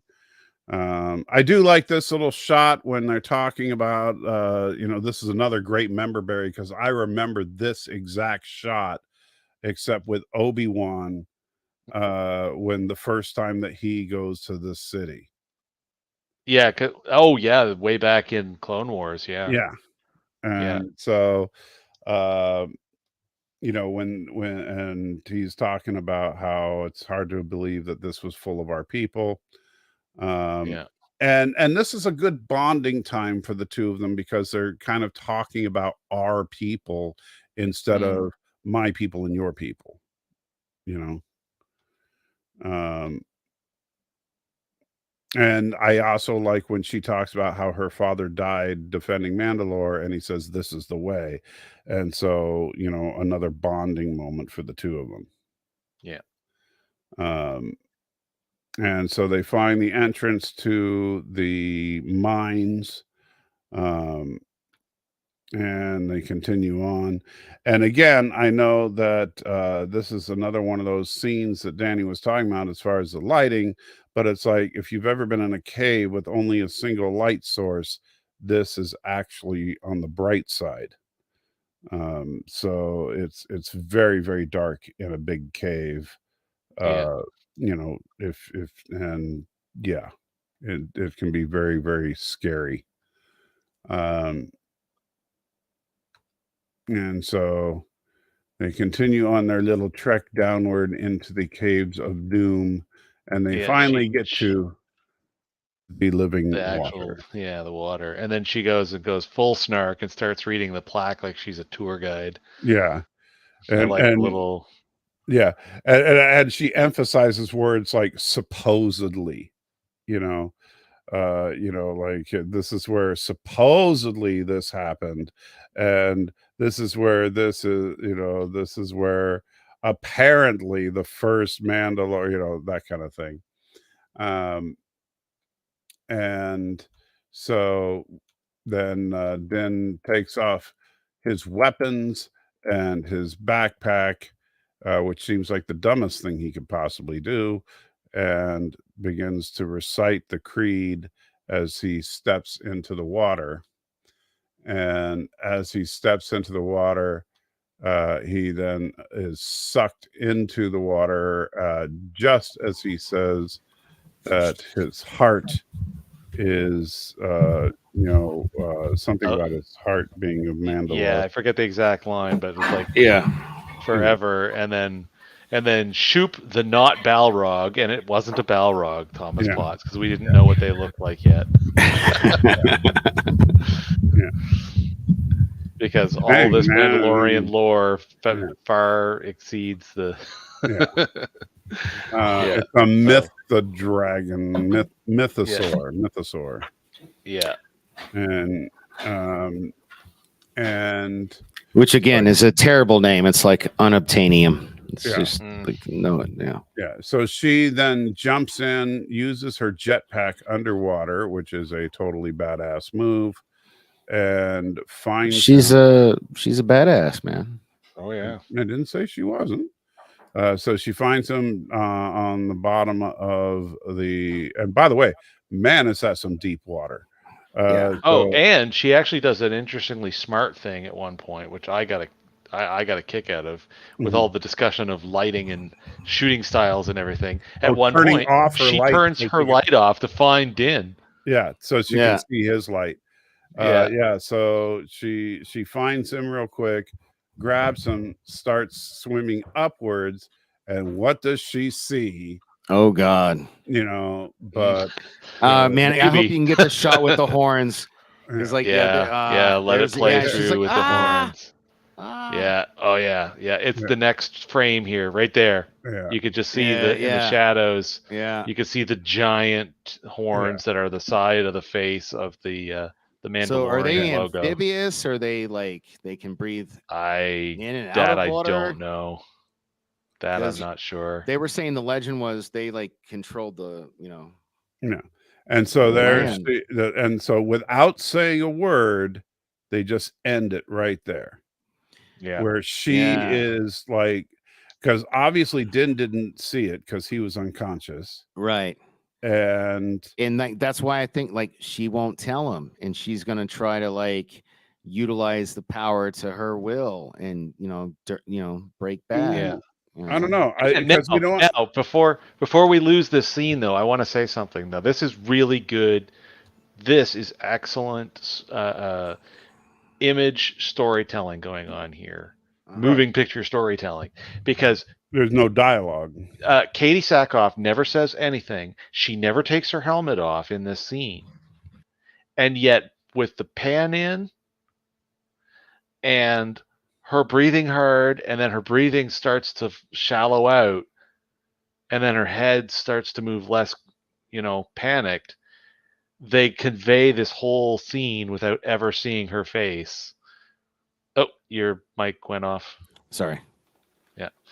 So it's just really cool that they could pull off what they did with this scene, and yet no real human face is actually being shown. Right. Yeah. And that's a big hat tip to Jon Favreau, because I mean that guy's a machine with making movies and telling stories. So, and I'm really curious to see what they do with her next episode. Like, will she keep her helmet on, or will she take it off? Yeah, that just really all just swept in, because I'm kind of playing the show on my other monitor, and as you're clipping through here, and then as I watch that pulsing and then that settling moment, and then fade to black. Yep. And it's like, so if she genuinely had a transformative moment there, then we may never see Katie Sackhoff's face again. Yeah, if it goes like, if she's like, this is the way. Yeah. if she goes full on in on that, but I don't think she will. I think we're going to see an awful lot more of her. They wouldn't have put the time into like the fact that they've got her more scarred up now on her face to show her having been battle hardened. I think she's going to find a way to unite as opposed to just go bonkers. Right. But what I'm wondering is, are she and the flip side, are we going to see more of Pedro Pascal? Like, so are we going to see some? No, he just went through that whole thing. It's the whole reason he went into the water. Right, but I'm just wondering, is like, are we going to see some kind of blend of the two beliefs? Maybe. I don't know. See, the Death Watch from way back in the Clone Wars, they were actually willing to take their helmets off, but that could have been just something that they hadn't worked in totally into Death Watch in the lore at that point. No, the first time that anybody came up, Bo-Katan's in Death Watch, right? No. She's in Bo-Katan Kreese. She's in Clan Kreese. Yeah, Kreese? And she's part of the royal family. Yeah. But I'm okay. Death Watch, I thought Death Watch was the only one that could take their helmets off. No, that's Din Djarin. You're right. Yeah. Sorry. But honestly, the whole idea of a sect of Mandalorians that could not take their helmets off didn't come up until this series. Yeah, she was in Death Watch for a short period of time. Yeah. Because of the way, because I swear they do part of the lore for the Mandalorian. Everybody's is they twist it off of kind of like Irish Scottish clan interaction where you can flip allegiances depending on your own under the surface personal interests or whatever, because they jump that stuff around, that's for sure. Because she was. And your armor is kind of like your tartan. Well, yeah, because she was in just looking through, she was part of Death Watch at one point, part of the Night Owls, part of Shadow Collective, part of the Mandalore Resistance. Since you know about this, Jason, what's with the face paint? Like, is that a thing? That for the most part comes down to the house. Okay. Yeah, so in her case, she's part of House Chris or Chris. Because there's House Vizsla and House all kinds of other stuff, and they all have their own color schemes. It's not much different than the fact that when you look at the color scheme that Boba Fett uses on his outfit, or even but he doesn't have a design on his helmet. She has a design on hers. That's all I was asking. Yeah, some of them it's something that showed up as an embellishment in the cartoons where they just added more. Think of it as a family crest. Yeah, and it got even heavier in Star Wars Rebels because one of the characters in it was really big into art and is actually attributed in that show as to where the Rebel Alliance symbol actually came from as well. So, okay. Yeah, it's all kinds of crazy little nuggets all over the place. So I want to rush because I want to talk about the light stuff for just one quick little minute. So let's get the scores out of the way first. Yeah. For me, this is like an 8.5 for me. I'm gonna just jump right into it. This is like an 8.5, if not a 9. I absolutely love this episode. Oh yeah, I would give this one an 8.5 as well. I really, really thought this was a strong episode. Well, I hate to be the dissenter, but I'm gonna go with an 8. So still an insanely high mark, but good score. Yeah, no, but I enjoyed this episode, but again, for me, it's because the berries are just triggering me left and right here. So, and I don't understand any of those because I don't watch the. No, and that's fine. And I'm actually very impressed with the show that they've been able to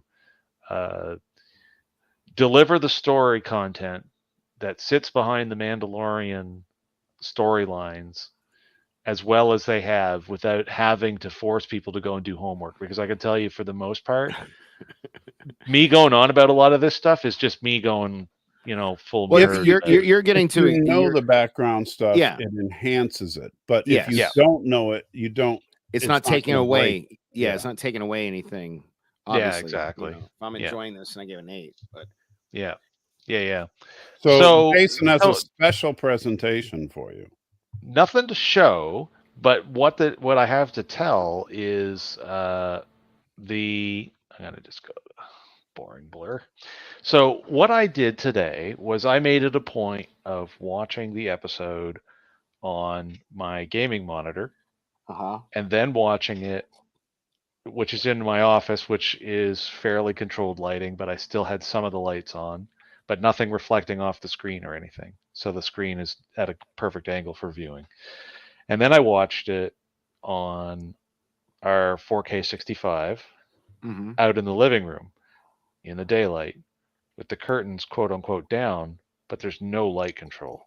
And then I watched it tonight when my son got home downstairs in the home theater on 105 inches, front projection, full light control. And it is clear beyond all doubt for me that everybody is making their TV shows as though they're making movies. Because the experience in the home theater downstairs was absolutely excellent. The lighting levels and everything matched up perfectly fine. You could see everything because absolutely everything. Honest. Yes, he is. Rich. I mean, no. He said he had a 60 or a 4K 65. I got a 4K 70. So I mean, I don't think that's any indication of how rich you are, because I'm broke as hell. Yeah, I can't go bigger because it's more expensive up here. When I compared it, do they have Costco's in Canada? I'm just curious. Oh yeah, they do. That's where I was yesterday, actually. Yeah. Oh wow, that's where I got my TV. Cool. Hey, so that's actually where I bought mine. Yeah. So the computer monitor was quite good, and the home theater was excellent, but the TV in the living room, that far more accurately represents what the average person's going to do, because as much as Thomas is having fun, the reality is most people just don't have a dedicated room. And they don't have 100% light control, and they don't have, mid-grade anything, like true mid-grade stuff. Most people are going to the store and they're like, oh, look, TCL for $4.99. That looks good. Take it home. And what do? First thing they do, they turn it on or plug it in and turn it on and watch stuff. They never go into the settings. They don't change it to movie maker mode. They don't have like dynamic lighting controls set back or whatever. If you have the environment to watch this content, and I'm going to actually go back and as an experiment, I'm going to go back and watch, because I haven't watched Star Trek episodes except for on my computer. And that one time I watched part of one on the TV in the living room just to see what was maybe going on. But I'm going to make it a point to watch the first 2 episodes downstairs and give it a go down there. But I'm betting it's going to be the same feeling I got from doing this kind of experiment today, and that is that these TV shows are being treated like movies. Yeah, and I get it. It's cool. It's neat. But if you're targeting this content at the average person, you unfortunately have to accept that the average display and the average environment that display is going to get used is average. It's not your perfectly blacked out editing room with your $5,000 I get it 3-headed OLED crazy and I totally appreciate what they're trying to do from it, like, it's their art form. They're trying to do this the way they feel that it works best. And so this I took a note here earlier today, and it didn't make it into my article. Although, Michael, you read it, so if you think it should, let me know. But one of the things I said about Picard season 3 is I really think it should have been marketed as like a network television event, as a reunion show, because that's really what it is, like a Star Trek The Next Generation reunion special event miniseries, because it's only 10 episodes. They used to do this back in the day. They'd show 5 of them, have some crazy break, show the other 5. They did that with like a bunch of Stephen King made for TV things, and I think it would have done a lot better. because of all the good will it's been getting from a wide variety of people who've been hating on Star Trek for a while. And then another note I made that I did not include in my article, which I still may or may not, because Shane just texted me and said he wants to meet tomorrow instead of today. So it is what it is. Worf is way more focused. He's more like a Shaolin monk than a pacifist, and he's more effective because he's not blinded by rage. And what made me think of that is like all the hubbub over everybody thinking he was a pacifist because of that trailer. And I see from his point of view how he could consider himself a pacifist, even though he can still mow through people and has no problem killing people and almost gets a sense of joy from it. But he's just not going into that blind berserker rage anymore. What do you think about that? I would agree with that myself. I don't think Worf is. I don't think he gets joy from it, but I do think he is. I think he is. I think he's doesn't get any emotional gratification at all from killing. I think he just does it when it's necessary. When it's necessary, but he's more like. I think the short way to paraphrase what you just ran through, which is fine to word it out that way because most people won't boil it down this quick, is his motivation has changed. Yeah. And hey, Bird of Prey, thanks for joining the party, pal. I think we're about to end here. In fact, we're over time, so you know you're late. But yeah, I think we're good, right? Was there anything else you want to talk about? Because we are about 5 minutes over. I'm clean. Well, I think that the main thing we can take away from this episode of Mandalorian is that we gave it a higher score than even most of what we've seen of Picard, which is pretty impressive because we've all really enjoyed Picard. Yeah. And it takes well place... Mando's had a high bar, and I think they just they screwed the pooch with the last episode, because the first 2 seasons were super solid, and the only good episodes of Book of Boba Fett were the Mandalorian season 2.5 episodes, you know. But this episode takes place at the bottom of a giant cave with only flashlights, and yet is better lit than Picard. You guys are not going to give that up. All right. And yes, Thomas, we managed to do a 40-minute episode in only 2 hours, which is in part due to the fact that we did have a meeting about how we needed to, find a way to rein it in. Those two did. I missed that meeting. I don't even. Well, you were there. You weren't there. Yeah, no, we were talking. You were helping yesterday. I mean, we were. Okay. Well, you and I had talked about it too, trying to. Yeah. No, fair. Yeah. So, because it's like, do you want to turn? I mean, my little slam on letting it get too far out of control is we don't want to turn every one of these into a Mowler level, 5-hour deconstruction of 2 hours of content. Yeah. We're going to talk for 3 hours about how long it took them to drop down into the into the belly of the beast when they. No, I like. I'm digging this inclusion of Jason. He does kind of keep us like, this is probably the shortest show we've had in a while, so I'm good with that. You just like Jason because he's Canadian. Well, I mean, Canadians are salt of the earth, man. Come on,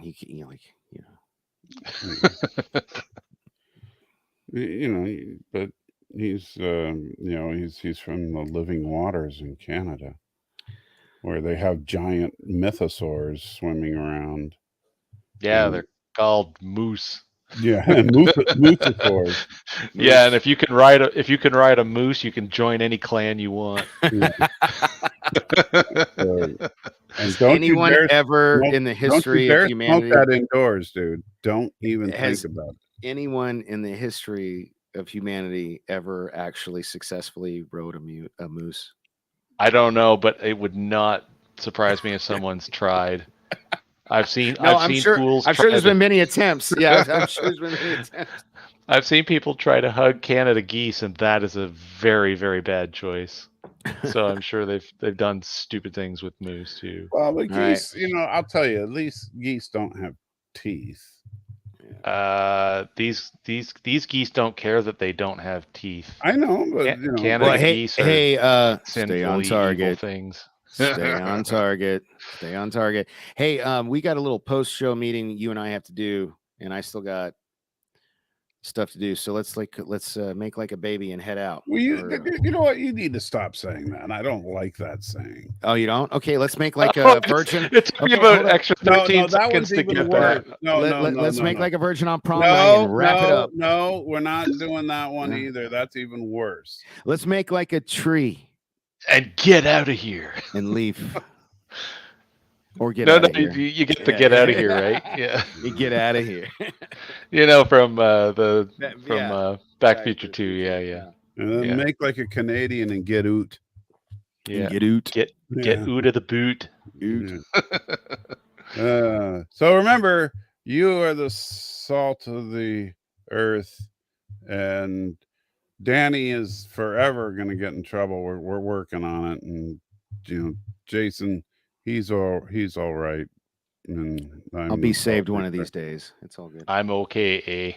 He's okay. he's got his back bacon and beer. Eh? I'll have to deliberately put on a toque for one of these episodes. Yeah, we 5 golden toques.